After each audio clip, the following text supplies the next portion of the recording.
नमस्कार, मी सुलेखा तळवलकर. दिल के करीब अग्ग आणि आहोमध्ये तुमचं अगदी मनापासून स्वागत करते. आजचे अग्ग आणि आहो आहेत तुला पाहते रे, रंग माझा वेगळा, सध्या सुरू असणारी थोडं तुझं आणि थोडं माझं यासारख्या सुपरहिट मालिका देणारी यशस्वी निर्माती जोडी अपर्णा आणि अतुल केतकर.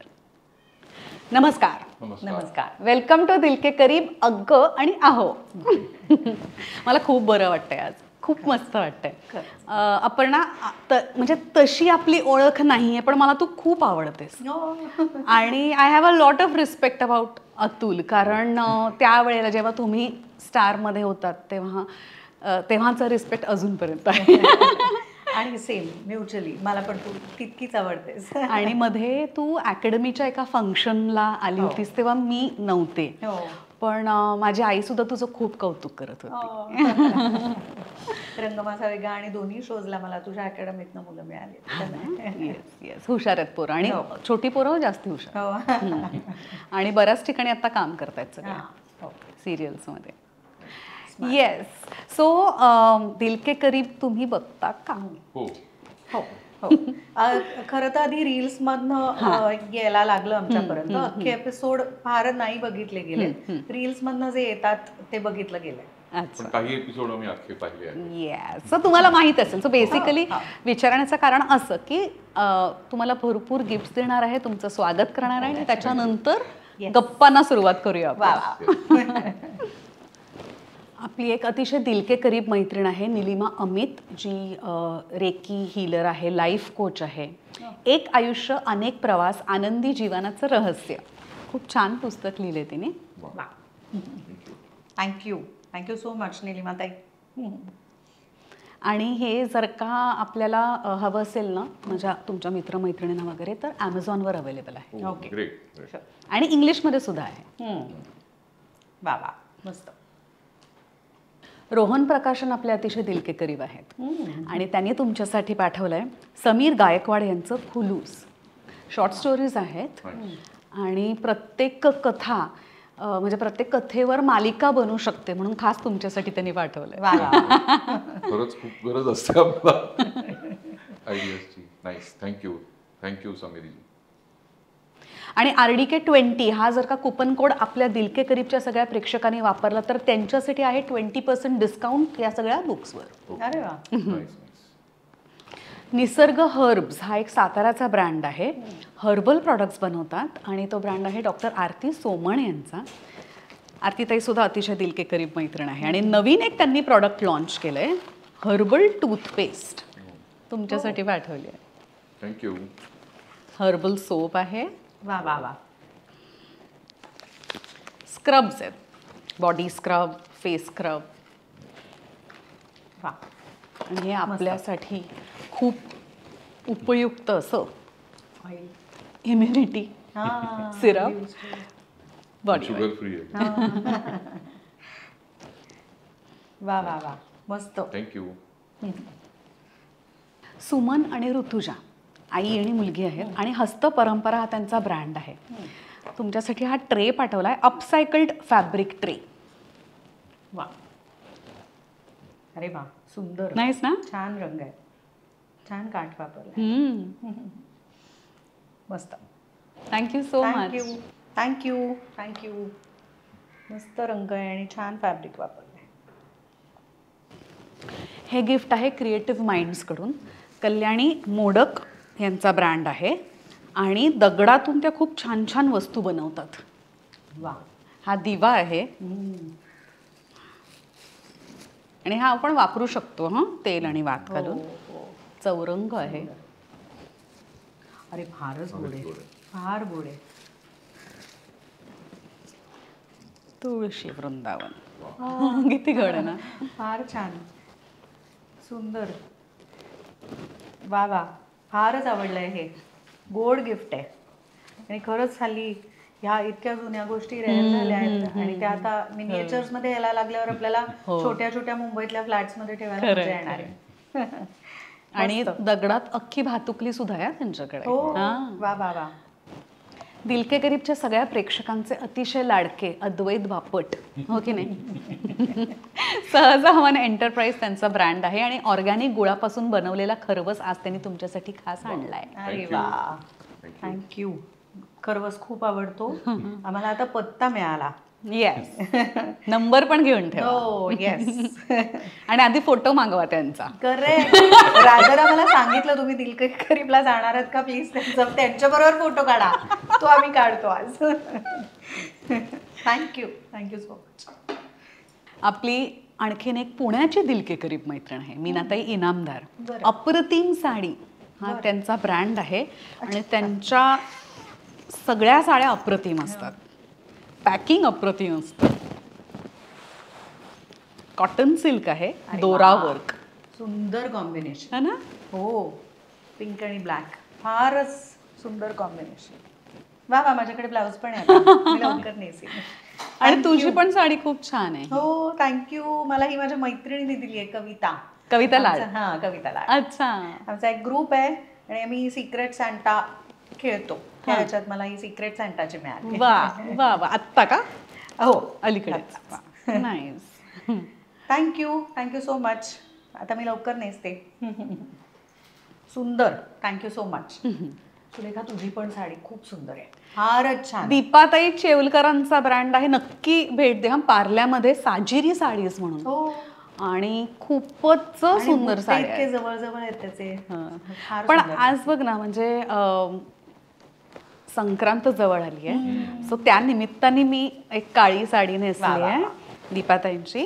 आणि अनायसे तू सुद्धा काळी साडी हो. नेसली नाही? कविताने नुकतीच दिली आहे म्हणून मला वा. काउंट करावं. Yes yes. मी तुला दीपाताईंचा नंबर देते, प्लीज, नक्की जा. नक्की. येस. आणि ही जर म्हणजे ऑथेंटिक आहे आणि ओल्ड फिनिश आहे त्याचं हो, ना. हो, हो. Antique gold. Finish, antique gold. सुंदर. सो तुम्ही 24 वर्षापूर्वी हनीमूनला गेला असाल ना? 24 वर्ष झाली ना लग्नाला? हो, ठीक. हा, कारण हनीमून कलेक्शनची ही बॅग आहे, सो तुम्हाला पुन्हा एकदा जावं लागेल. अगदी वा, आम्हाला कारण मिळालं. निशांत आवळेंचा ब्रँड आहे चेरी पिक, अरे वा. आणि पर्सनलाइज्ड नेम टॅग आहे बघ, हो. किती गोड लिहिलंय, A2 Ketkar. How sweet. Nice छान, व्हेरी थॉटफुल. नाईस. किंवा A2 असेल. वा, बरं. आम्ही नक्की लवकर जातो ही बॅग घेऊन. आता Yes. कारण मिळालं मला तुला सांगायचं. सो आता धमाल गप्पांना सुरुवात करूया. वा वा. तुम्ही लहानपणापासून ओळखता एकमेकांना ना? हो, आता आता म्हणाला. लहानपण हरकत नाही म्हणायला त्यात. पण म्हणजे कितव्या वर्षी भेट झाली तुमची? मी 11वीत होते, 16 वर्षांची. अच्छा अच्छा. 20 वर्षांचा होतो. 4 वर्षांनी मोठा आहे माझ्या. अच्छा. Okay okay. आम्ही एक थिएटर वर्कशॉपला भेटलो. प्रसाद वनारसे पुण्यात NSD त्यांनी येऊन नाट्यवेद नावाचं पुण्यात एक वर्कशॉप घेतलं 1 वर्षाचं. बर. तिथे आम्ही एकत्र होतो. अच्छा. तिथे आमची मैत्री झाली हां. आणि मग मैत्री ती टिकली. नंतर कॉन्टॅक्टमध्ये राहिलो बऱ्यापैकी. किती वर्ष मैत्री होती आणि प्रेमात कधी पडला? खरं तर 95ला भेटलो आम्ही आणि लग्न 2001ला झालंय. अच्छा. हां.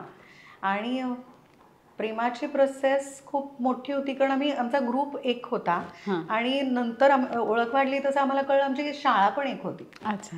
पण मी 5वीत होते तेव्हा तो 9वी 10वीत होता आणि ज्ञानप्रबोधिनीत होतो आम्ही दोघं जण. अच्छा. त्यामुळे तिथे भेट झालेली नव्हती, पण ग्रुप्स वेगळे झाले जेव्हा आमचे, म्हणजे तेव्हा तरीही आम्ही कॉन्टॅक्टमध्ये दोघं जण राहिलो तेव्हा असं कळलं की अरे वा, छान वाटतंय एकमेकांना भेटून.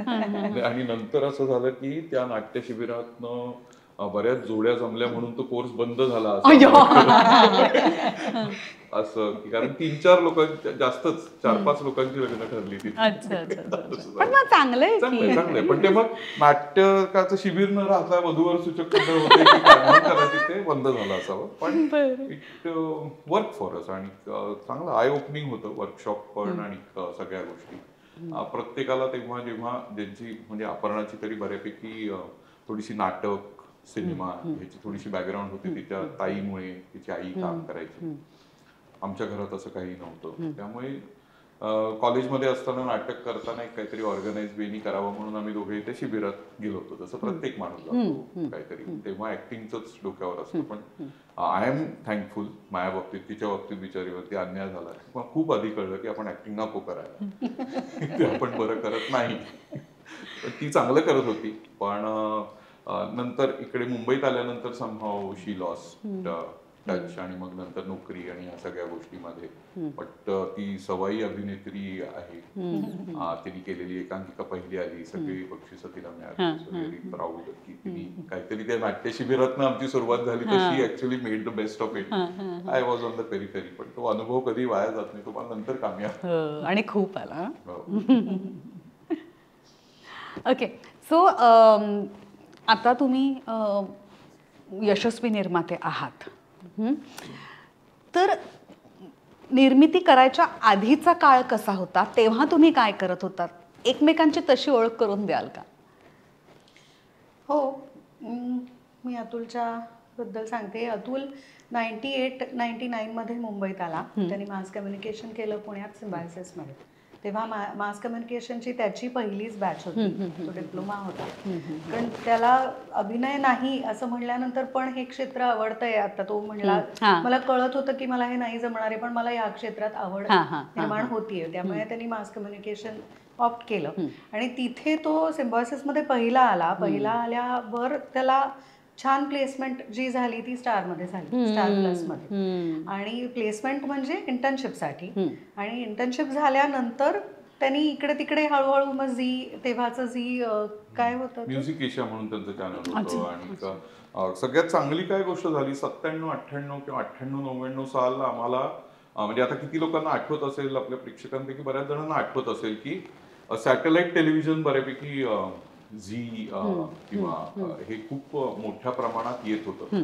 पण अजूनही कुठलंही फॉर्मल ट्रेनिंग, फॉर्मल स्ट्रक्चर असं नव्हतं, खूप रँडमाइज्ड होतं. त्यात स्टार टीव्ही नेटवर्क जे होतं त्यांच्याकडे वेगवेगळी डिपार्टमेंट्स होती, कारण ते परदेशात अशा प्रकारचे चॅनल चालवायचे. आणि चॅनल म्हणजे तिथे सगळं दूरदर्शन सारखं घडतं असा एक समज होता प्रत्येक माणसाचा. की पण हे जे प्रायव्हेट चॅनल्स होते ह्यांचे स्वतःचे स्टुडिओज, त्यांच्या स्वतःच्या स्टुडिओमध्ये शूटिंग होणं, किंवा या ज्या मनोरंजन मालिका आहेत ह्या तिथे स्टुडिओ शूट नाही व्हायच्या, कमिशन शोज होते. म्हणजे चॅनल एका प्रोडक्शन हाऊसला हायर करायचं आणि त्यांच्याकडनं शोज करून घेत होते. पण मी लकी होतो असं मी म्हणेन की त्या काळामध्ये मला अशा एका डिपार्टमेंटमध्ये काम करायला मिळालं की ज्याच्यात हँड्स ऑन प्रोडक्शन एक्सपिरियन्स होतो, ज्याला कार्यक्रमाच्या जाहिराती तयार करण्याचा उद्योग म्हणतात, ज्याला प्रोमोज डिपार्टमेंट म्हणतात. आता सध्याकडे प्रोमोज, टीआरपी हे शब्द सगळ्यांना माहिती आहे. तर पूर्वीच्या काही दूरदर्शनवरती एक स्लेट यायची, कार्यक्रमाचं नाव, त्याची वेळ आणि त्याचा वार. तर तेच खरं तर बेसिक काम आहे, पण ते किती चांगल्या पद्धतीने करता येईल, किती आकर्षक पद्धतीने करता येईल, हे तंत्रज्ञान परदेशातल्या चॅनल्सना जरा जास्त अवगत होतं. आणि प्रायव्हेट चॅनल असल्यामुळे ह्याच्यात खूप ओढाताण होती. आणि 98-99 सालामध्ये हे फॉर्मल ट्रेनिंग स्ट्रक्चर आम्ही घेऊन त्या क्षेत्रामध्ये आल्यामुळे 30 सेकंड्स लाईव्ह ज्याला म्हणतात, ज्याला ऍड फिल्म वाले म्हणतात, तर त्यांचे आम्ही लांबचे चुलत सावत्र भाऊ होतो. की ऍडव्हर्टाइजमेंट फिल्म वाले खूप श्रीमंत घरचे, त्यांचे सावत्र चुलत दुसरं घराणं आपण म्हणतो, तसे आम्ही प्रोमो फिल्म वाले, आम्ही शूट करायचो, आम्ही एडिट करायचो. एक हँड्स ऑन एक्सपिरियन्स होता, ज्याच्यात थोडंसं रिअलायझेशन झालं मला की आपण 30 सेकंदात गोष्ट सांगू शकतो. आणि त्याची पोच पावती पण खूप पटकन मिळाली, प्रमोशन्स होत गेली, मोठ्या जबाबदाऱ्या येत गेल्या. पण ह्या गोष्टीला ही गोष्ट लोकांना कशी समजावून सांगायची, आपण काम काय करतो ते, त्याचं एक उदाहरण म्हणून माझा एक मित्र कॉपीरायटर होता. तर तो, त्याला लग्नाच्या वेळेला विचारलं, तो वेगळ्या धर्माचा होता, त्याचं लग्न ठरवायच्या वेळेला त्याच्या सासरच्यांनी त्याला विचारलं की तू करतोस काय बाबा. तर तो म्हणतो मी जाहिराती लिहितो. म्हणजे अरे बापरे, मग आम्हाला आमची मुलगी तुला द्यायची नाही, कारण तुम्ही मोठ्या तिथे होर्डिंग वरती तू शिडी लावून चढून पेंटिंग करत आणि मग तू पडला तर केवढा जीवाचा धोका आहे त्याला. तर जाहिराती लिहिणं म्हणजे ते असं होर्डिंग वरती पेंटिंगचं काम करणं, इतकं ते माहिती नव्हतं लोकांना. त्यामुळे खरं तर अपर्णाच्या घरी जाऊन ही गोष्ट सांगणे की मी नक्की काय करतो, आधी माझ्या आई वडिलांना सांगण्यातच मला खूप कठीण होत होतं की मी नक्की काय करतो बाबा, मुंबईला जाऊन दिवस रात्र काम करतो, काय करतो माहित नाही. आणि तेव्हा टेप सिस्टीम असल्यामुळे आता जे काम 4 तासात होतं, आता हे जे आपलं शूटिंग इक्विपमेंट आहे त्याच कामाला बरोबर 4पट किंवा 5पट वेळ लागायचा. पण त्या 4पट 5पट वेळात होणारी मेहनत, तिने एक शिस्त जशी आपल्याला लागते, जशी पुस्तक वाचनाची शिस्त लागावी याच्यासाठी सध्या पालक खूप झटत असतात. बरोबर. ह्या टेप सिस्टीमच्या शिस्तीमुळे आता मॅनगनी आमच्या पिढीला टेलिव्हिजन किंवा फिल्म मध्ये एक शिस्त लागलेली आहे. ती शिस्त लागली आणि 2000 साली सगळ्यात खरं तर मिरॅक्युलस ऑपॉर्च्युनिटी आपण म्हणतो ना, आपल्यासाठी एखादं दार उघडतं. तर I was part of the team which launch Kaun Banega Crorepati. त्यात it was a make or break for everyone. त्याच्यानंतर आमचं चॅनल विकलं जाईल की काय, कोणीतरी वेगळं घेईल की काय, अशी परिस्थिती होती. पण केबीसीच्या कॅम्पेन केल्यामुळे खूप फायदा झाला. त्याच्यातनं खूप शिकायला मिळालं. त्यातल्या सगळ्या त्या प्रोसेस मधनं आजपर्यंत खूप फायदा होतो. मोठ्या मोठ्या लोकांबरोबर काम करायची संधी मिळाली. थोडीशी माझा स्वभाव भिडस्त आहे थोडासा, मी पटकन हे नाही करत, पण तिथे कामाची वेळ आल्यावर भीड चेपावी लागते. आणि ह्या असा साधारण माझा त्याच्यानंतर खरं तर चांगला काळ गेला. 2010 सालपर्यंत मी नोकरी करत होतो. 2010 सालापर्यंत मी 1.5-2 वर्ष डिझनी सिंगापूर क्रिएटिव्ह सर्व्हिसेस मध्ये पण काम केलं. तेव्हा त्यांची डिझनी चॅनल भारतातली लॉन्च होत होती. पण मी क्रिएटिव्ह सर्व्हिसेस मध्ये होतो. त्यांची साऊथ एशियातली सगळी चॅनल्सचं ऑनर प्रमोशन्स आणि हे मल्टी लँग्वेज, ते मला आवड होती त्या चित्रपटांची आणि ह्या सगळ्या गोष्टी. इंडियन जेव्हा हिंदीत आले डिझनीचे चॅनल, ते लॉन्च करताना तो इंडियाला रिप्रेझेंटेटिव्ह. अरे वा. आणि मग आम्ही एशिया पॅक मध्ये तिथे काम करत होतो. तर आता ह्या थोड्याशा टेक्निकल टर्म्स आहेत, पण ऑन एअर प्रोमोस 30 सेकंदाचं काहीतरी करावं इथपासून ते आता आम्ही जे 30 मिनिटाचं करतो, हा खरं तर थोडासा प्रवास झाला आहे. आणि ह्या सगळ्या प्रवासामध्ये खूप मोठा सपोर्ट. नोकरी करत असताना असं वाटतं की तुम्हाला पार्टनरचा सपोर्टची गरज नसते, फिक्स्ड इन्कम येत असतं, सगळ्या गोष्टी घडत असतात. पण मला एक गोष्ट इथे सांगावीशी वाटते. मला माहिती आहे ही थोडीशी आउट ऑफ टर्न आहे गोष्ट, पण अपर्णा वॉज इट वॉज खरंच खूप मोठी गोष्ट होती की पुण्यातला कम्फर्ट झोन सोडून ती मुंबईत यायला तयार झाली. कारण पुण्यात सगळं होतं तिच्यात, everything was with her at her discretion. पण मुंबई फारसं आवडायचं नाही सुरुवातीला. मलाही बहुतेक फारसं आवडायचं नाही, पण कामाच्या निमित्ताने यायला लागतं आहे. ती सगळ्या गोष्टींना इकडे येऊन अडॅप्ट केलं तिने. आणि तिने स्वतःनी एवढं चांगलं, तिचं कदाचित ऍक्टिंगचं करिअर पुण्यात राहून झालं असतं, कारण त्या काही पुण्यात बऱ्याच मालिकांचं शूटिंग किंवा ETVच्या मालिका हैदराबादला जाऊन बऱ्यापैकी चित्रीकरण व्हायचं, तेव्हा कदाचित ती करू शकली असती. बट रादर वेगळं असं होतं माझं की तो मुंबईत आला होता, मी लहान होते 4 वर्षांनी, पण त्याला जॉब मिळाला आणि तो घरी येऊन जेव्हा जॉब त्याचा स्टारचा त्याचा म्हणजे सॅलरी स्लिप मिळाली, आता मी घरी बोलू शकतो तुझ्या, असं झाल्यानंतर भेटायला आला तेव्हा मी ग्रॅज्युएशन झालं होतं माझं आणि मला तेव्हाच सवय मिळालं होतं. तर मुंबईत अपॉर्च्युनिटीज माझ्यासाठी यायला लागल्या होत्या की करशील का, एक आम्ही म्हणजे सिरियल करतोय त्याच्यात करशील का. पण घरनं तो भेटून गेल्यामुळे त्यांना माहित होतं हा मुंबईत आहे, मग तू कामाला मुंबईला जाणार, त्यामुळे नको, म्हणजे लग्न करणार आहात का, म्हटलं नाही एवढ्यात नाही करायचं. म्हणजे आम्हाला वेळ हवा होता, लग्नाला वेळ हवा होता, फक्त तो येऊन भेटून गेला होता की आम्ही इंटरेस्टेड आहोत, आम्हाला लग्न करायचं. मग तो मुंबईत असेल तर तू नाही मुंबईत जायचं, मग तू बाकी काय करणार आहेस पुण्यात सांग. विच इज आता मी आई झालीये, आता मला त्या एजची मुलगी आहे, तेव्हा मला चूक नाही वाटत आहे आता. तेव्हा असं झालं अरे यार मला पण काम करायचंय, मला नाही काम करता येते, पण आता मला कळतंय की हो हरकत नाही. तेव्हा त्यांनी म्हटलं आणि मी ते ऐकलं. मग मी पोस्ट ग्रॅज्युएशन केलं, मग मी मास कम्युनिकेशन केलं आणि मग मास कम्युनिकेशन झाल्यानंतर मग आम्ही लग्न केलं. तोवर 2 वर्षात तो जरा सेटल झाला मुंबईत. पण अपर्णानी पण इथे आल्यानंतर जी ETVत नोकरी केली, थँकफुली ती हँड्स ऑन परत प्रोडक्शनची नोकरी होती. ती चिल्ड्रन सेल हँडल करत होती ETV मराठीचा, आणि ज्याच्यात मुलांसाठी कार्यक्रम तयार करायचे इन हाऊस त्यांच्याकडे फॅसिलिटी होती. तो एक खूप मोठा एक्सपिरियन्स होता ज्याचा आजपर्यंत आम्हाला फायदा स्टार मध्ये नव्हतं, पण ETVत कसं नॉन फिक्शन सगळं होतं आणि नॉन फिक्शन मध्ये तुला माहितीये तो स्टुडिओ तिथेच कोलसाईट हाऊसला होता. त्यामुळे आम्हाला सगळं बजेटिंग करण्यापासून अँकर कोण करणार, स्क्रिप्टिंग कोण करणार, त्यांच्याशी बजेट निगोशिएट करा, तुमच्या ह्या 1 तासाच्या स्लॉटला तुम्हाला किती बजेट दिलं गेलंय, त्याच्यात तुम्हाला 3 नॉन फिक्शन शोज करायचे आहेत. ते सगळं मला शिकायला म्हणजे मास कम्युनिकेशन इंटर्नशिप केली मी आणि इंटर्नशिप नंतर तिथे मला जॉब मिळाला. पण त्या प्रोसेसमध्ये ETVत ना खूप नोकरी करताना शिकायला मिळणं ह्याच्यासारखं काय अजून. आणि तेव्हा तो इतका फुल फ्लेजेड कामात, म्हणजे सोमवारी सकाळी जाताना मला सांगायचं अपर्णा मी एकदा येईल, बहुतेक बुधवारी, म्हणजे होता इथेच कामाला, म्हणजे अंधेरीत सुद्धा घर घेताना मी त्याला म्हणलं होतं की अतुल तुझं ऑफिस कुठे, त्या सबबमध्ये घर घेऊया, म्हणजे तू एकदा येणार आहेस पण आहेस जवळपास. बरोबर हे मला, मग त्याच्यासाठी 1 रूम, म्हणजे मला 1 खोली, छोटी खोली चालेल पण तू जवळ आहेस कुठेतरी, हे मला बरं वाटेल. तर मी असे आम्ही राहिलो आणि लकीली मला ETVत मिळालं, जे माझं अंधेरी वेस्टलाच ऑफिस होतं. पण ETVत मला हँड्स ऑन एक्सपिरियन्स मिळाला आणि ती एक वेगळी नशा होती. म्हणजे इतकं सतत तुम्ही कामात असणं, आणि माझं कम्युनिकेशन मीडिया फॉर, माझं सायकोलॉजीमध्ये BA केलंय मी, आणि कम्युनिकेशन मीडिया फॉर चिल्ड्रन अशी डिग्री आहे माझी. त्यामुळे मला ते सगळंच मला आवडीचं आणि हवं तो जॉब मिळाला. लकी होतो. मी हे खूप रिलेट करू शकते की तू सोमवारी जायचं आणि कदाचित बुधवारी येईन वगैरे, कारण आपल्या क्षेत्रात हे असं घडूच शकतं जे बाहेरच्यांना कळतच नाही. आणि मी जॉईंट फॅमिलीतनं आले होते ग. जॉईंट फॅमिली म्हणजे आम्ही 4 काका, 8 भावंड घरात, म्हणजे एकटी, म्हणजे मी कुलूपही कधी उघडलं नव्हतं घरी पुण्यात माझ्या. आणि इथे मला असं झालं दिवस संपायचा नाही जॉब मिळेपर्यंत.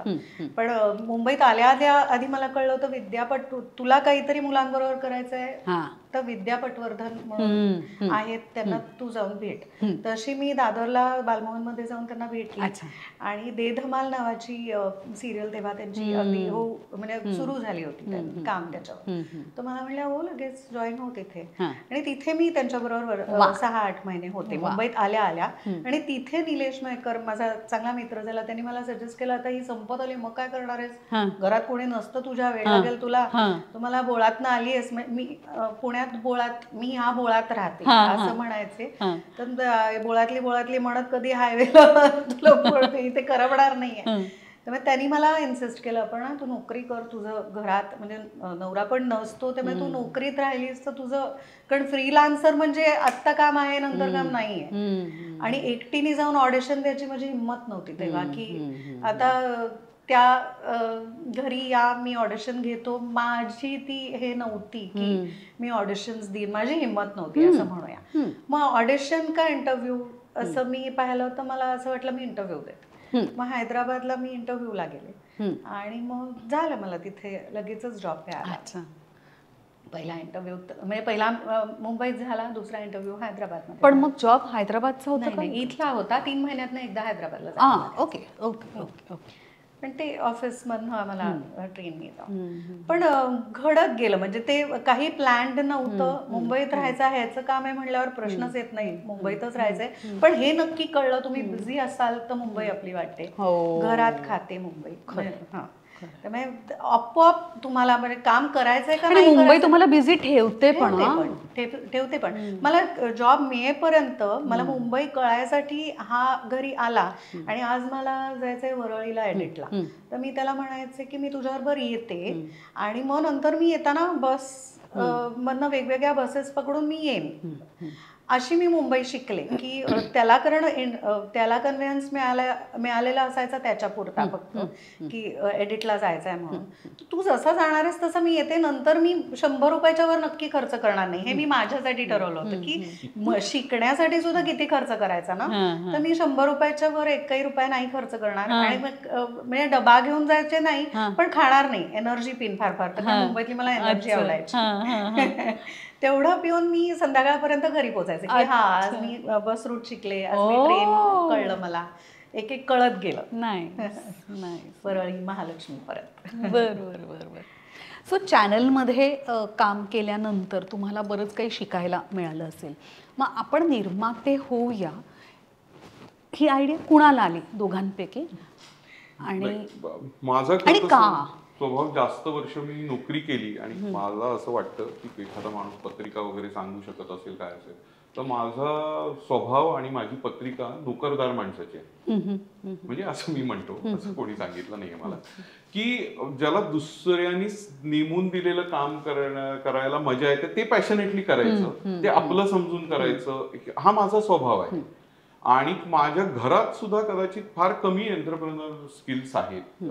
नोकरी करणं आणि हेच थोडंसं जास्त मी पाहिलेलं आहे, त्यामुळे कदाचित तशीही धाटणी असेल. आणि I like to take orders असं म्हणायला हरकत नाही. म्हणजे एखाद्याचा स्वभाव असतो, कोणी ऍक्सेप्ट करतं न करतं बरोबर बरोबर. पण मग ती जी दिलेली ऑर्डर आहे ती मी इमाने इतबारी करीन आणि मग त्या ऑर्डरला तुम्हाला जे बेस्ट हवं असेल त्याच्यासाठी मी भांडीन, जरी तुम्ही मला ऑर्डर दिली असली तरी सुद्धा त्याच्यासाठी. हा माझा कदाचित थोडासा स्वभाव आहे.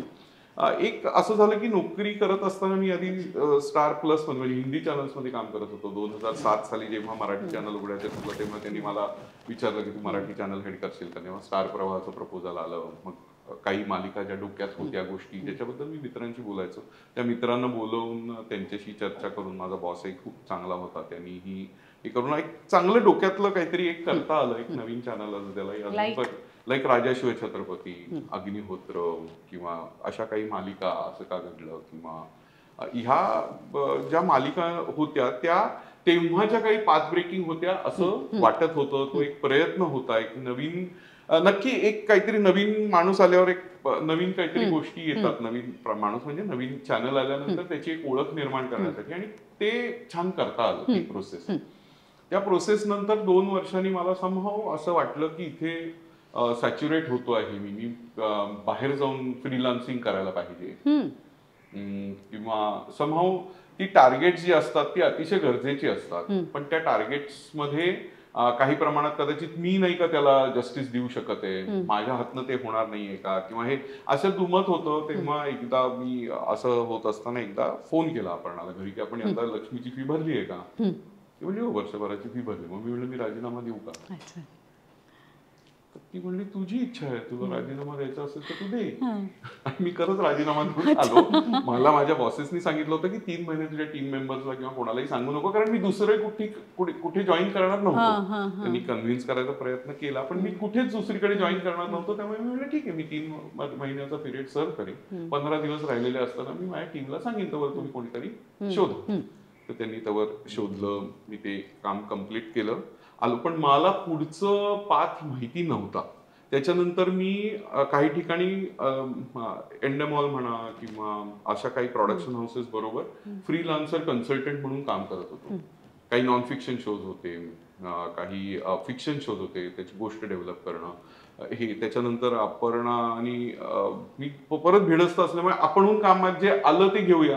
आपणहून काम मागायला जाताना थोडासा प्रॉब्लेम येतो, अजूनही येतो थोडा. तर अपर्णाने तेव्हा इनिशिएटिव्ह घेतला. ETV मराठीचे प्रोमोज करायचं, त्यांना आउटसोर्स करायचं होतं काम. त्यांनी मोठं ऑफिस छोटं केलं होतं मुंबईतलं, आणि मग काही शोजचे प्रोमोज त्यांना जे इनहाऊस व्हायचे ते म्हणत होते की आम्ही बाहेर आता करायला देऊ. तर तोवर मी त्याला म्हणत होते नोकरी सोडलीस तर आपण काहीतरी एक ऑफिस स्पेस तयार करूया, तुझा एडिटवर प्रोमोजचा हात आहे तर बाहेरचं कुठलं तरी आपण काम घेऊया, आपण एडिट मध्ये इन्व्हेस्टमेंट करूया, काहीतरी सुरू करूया. तर ETVतलं मला जेव्हा कळलं तेव्हा मी म्हणलं चल जाऊन भेटू, आपल्या नावावर घेऊया. म्हणजे इथे कर, तू लोकांसाठी करतोयस त्याच्यापेक्षा तू कर, आपण भेटू. तसं मग ETVचं आम्हाला तो प्रोमो शूट करायला लागला. इथेच आमचं एडिट सूट आम्ही जवळ ऑफिस घेतलंय, तिथे एडिट व्हायला लागलं. असं करत करत एक छोटा इव्हेंट केला जो रुजुता माझी मैत्रीण आहे, तिने एक मी मराठीचा सलाम सातारा आम्ही केलं होतं. तेव्हा मला नॉन फिक्शनचा कॉन्फिडन्स जास्त होता, कारण मी नॉन फिक्शन ETVला केलं. त्यामुळे मला जितकं नॉन फिक्शन किंवा ह्याला प्रोमोजचा जसा होता तेव्हा आपण नॉन फिक्शन करूया, वेगवेगळे इव्हेंट्स करूया असं वाटत होतं.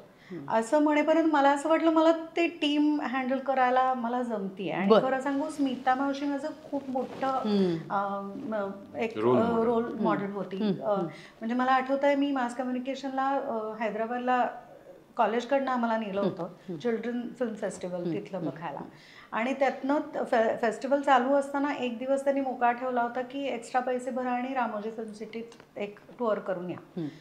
तर मी म्हणलं होतं की मास कम्युनिकेशन करतेय, मला पैसे भरून टूर नाही करायला जायचंय, मी तिथे कामाला जाईन.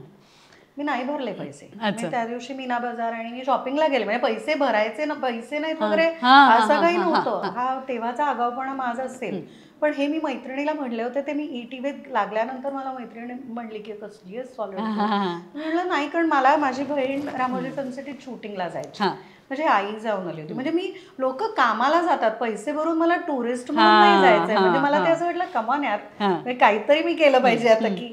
त्यामुळे मी हे तेव्हा म्हणले होते मी कामाला जाईन, मी अशी टुरिस्ट नाही. आणि मी तिथे इंटरव्ह्यूला गेले तेव्हा मलाच कसं तरी होत होतं की हे कसलं सॉलिड होत आहे. तर ते करून तिथला अनुभव मला इथे याला असं वाटत होतं की अरे आपल्याला जमेल, तुझ्याकडे डोकं आहे, मी बाकीच्या लोकांना मी बघीन, आपण एकत्र करूया काहीतरी. आणि स्मिता मावशी मी जसं म्हणलं रोल मॉडेल आहे की करतात की बायका, म्हणजे असं काही नाहीये की मी कसं. आणि एखादी बाई जर का प्रोड्युसर म्हणून उभी राहत असेल तर ती त्यांना खूप एनकरेज करायची.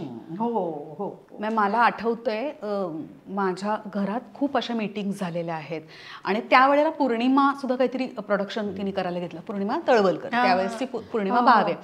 सो त्यावेळेला म्हणजे ती घरातली सून होणार हे माहीत नव्हतं, स्मिता त्याची मैत्रीण होती, पण ती घरात आली होती आणि तेव्हा दिवसभर तिने बसून तिला एक्सप्लेन केलं होतं काय करा, आणि तू कर, बिंदास कर, मी तुझ्या पाठीशी उभी आहे, असं बऱ्याच बायकांना तिने सांगितलं होतं आणि ती हेल्प पण करायची. हो हो हो. नाही मी पाहिलंय काम करताना. फार आमची मैत्री नव्हती, पण एक दोन तिला नाही लागायची मैत्री, पण खूप खूप. कारण मी म्हणलं तसं की एका प्रवासात आम्ही एकत्र होतो सोलापूर येताना, तेव्हा खूप गप्पा झाल्या होत्या आणि मला असं वाटत होतं की कुठेतरी जमेल. हा लोकांना जाऊन भेटतोय आणि म्हणजे हे करतोय त्याच्यापेक्षा नाही हे आपण करूया, हे मी त्याला जरा थोडंसं बूस्ट करत होते. पण तरी सुद्धा आता आपलं जे क्षेत्र आहे, इव्हन तुमच्या निर्मितीचं जे क्षेत्र आहे, त्याच्यामध्ये ना आर्थिकरित्या जरा अनस्टेबल असतं. त्यापेक्षा मग आपल्याला सवय असते, इतकी वर्ष नोकरी केली आहे म्हटल्यावरती एक स्टेबल इन्कम घरात येतंय, आपण सेफ आहोत, हे सोडून एका अस्थिर व्यवसायाकडे जाणं हे तुम्हाला कितपत बरोबर वाटलं? किंवा भीती नाही का वाटली? खूप मोठी रिस्क आहे असं नाही का वाटलं? रिस्क होती आणि त्याच्यावरनं आमचे मतभेद व्हायचे, म्हणजे कधी कधी भांडणही व्हायची. आम्ही दोघांनी घेतलेला डिसिजन होता, पण त्या डिसिजनचं म्हणजे बऱ्याचदा असं होतं ना की तुम्हाला आयुष्यात कधी स्ट्रगल करायला लागेल हा पिरियड तुम्हाला सांगून येत नाही. तुमचा एखादा मूर्खासारखा डिसिजन पण तुम्हाला स्ट्रगल करायला लावू शकतो, किंवा अगदी बिगिनिंग ऑफ युअर करिअर पण तुम्हाला बऱ्याच लोकांना काय रस्त्यावरती झोपायला लागतं, एसटीतच झोपायला लागतं आमकं. आम्हाला कदाचित तसा नसेल स्ट्रगल झालेला, पण नोकरी सोडल्यानंतर व्यावसायिक निर्माता होईपर्यंत माझ्या अंदाजाने आमच्या आयुष्यात एक खूप मोठा स्ट्रगल होता, ज्याच्यात माइंडसेट चेंज करायचा होता.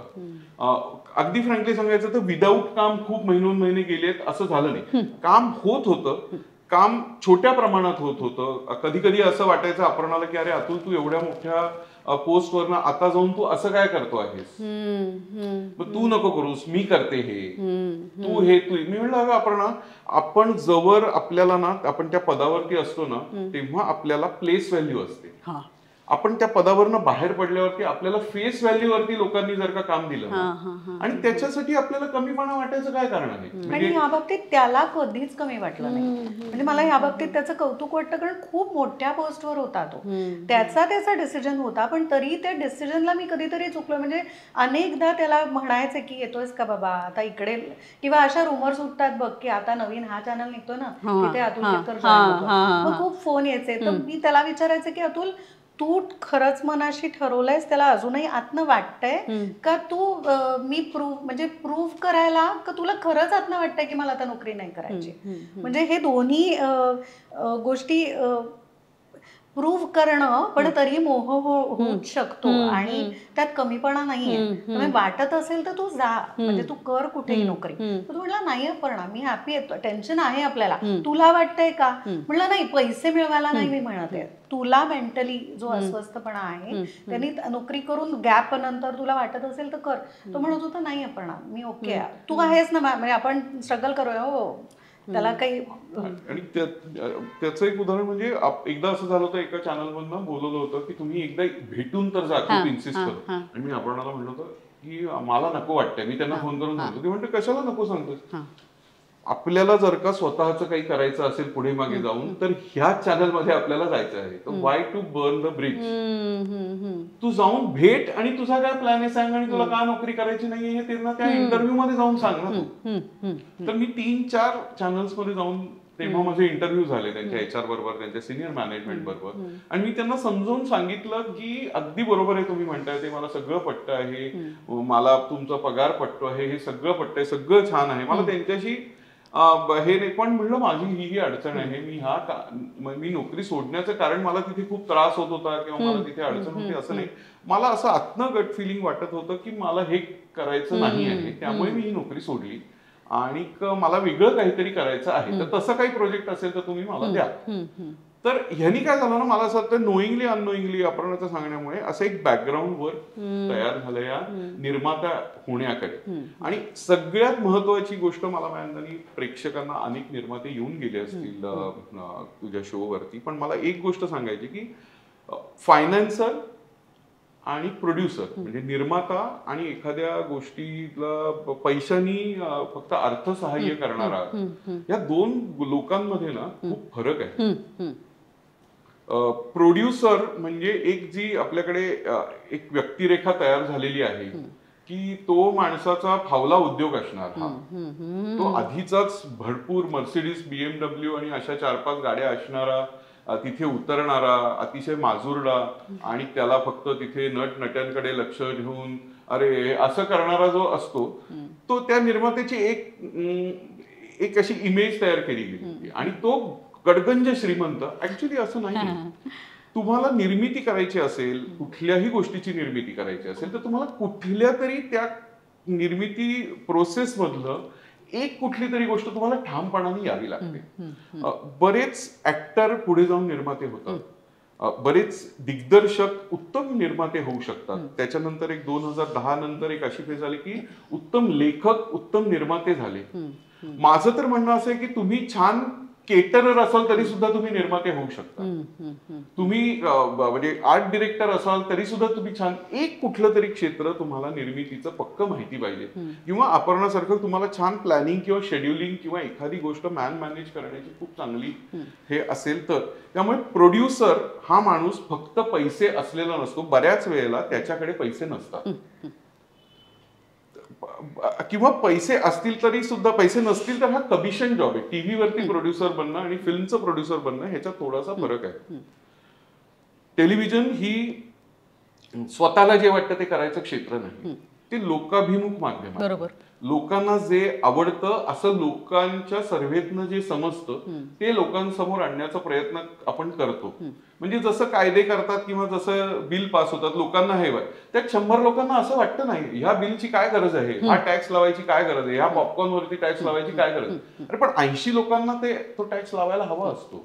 त्यामुळे लोकांना काय आवडतं त्यामुळे कार्यक्रमांची निर्मिती होते. तर ही पल्स ओळखणं हे कदाचित चॅनलमध्ये आतमध्ये काम केल्यामुळे, त्या पदावरती काम केल्यामुळे, एक त्याची निर्मितीची मांडणी कशी करायला पाहिजे, त्याचे लेखकांना कसा मान त्याच्यात मिळाला पाहिजे, कारण टेलिव्हिजनमध्ये लेखक सगळ्यात इम्पॉर्टंट गोष्ट असते. तर माझं लेखकांची, म्हणून मी म्हणलं ना, place value to face value जी शिफ्ट होती, त्याच्यामध्ये मी आपल्याला म्हणायचो आपण मिळवले फेस व्हॅल्यू वरती हे की आपले लेखकांशी आपले चांगले संबंध आहेत, दिग्दर्शकांशी आपले, सगळ्या तंत्रज्ञांशी आपले चांगले संबंध आहेत, आपल्याबरोबर लोकांना काम करावं असं वाटतं, आपण तंत्रज्ञ म्हणून त्यांच्याबरोबर काम करतो, आणि आपला स्वभाव असा आहे की वेळ पडली तर आपण सगळी कामं करू शकतो, आपल्याला लाज नाही आहे ह्या गोष्टीची.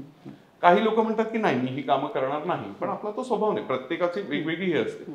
तर ह्या फेस व्हॅल्यूमुळे मला असं वाटतं आमचं डेअरिंग झालं की त्या मोठ्या पदावरनं सोडून आपण काहीतरी करू शकतो, स्वतःच काहीतरी करू शकतो, हे कम्प्लिटली आपण, मी म्हणलं तसं मला कोणीतरी मालक लागतं, तर मला हरकत नाही म्हणाला की आपण डोक्यातनं ही आयडिया होती की आपण स्वतःच, त्याच्यात थोडीशी अडकाठी होती, मे बी कदाचित थोडासा एक इगो असेल, हे असेल की आपण कशाला बिझनेस करायचा, मग नाही ना हे कशाला, हे म्हणजे माझा थोडासा असा तो जास्त थोडासा निगेटिव्ह नाही वर्क झालं तर आपण आता सेव्ह केलेत ते पैसे आणि थोडेसे आणि प्रोडक्शन मध्ये पडायचं म्हणजे बऱ्यापैकी तुमची पुंजी असावी हो लागते ग.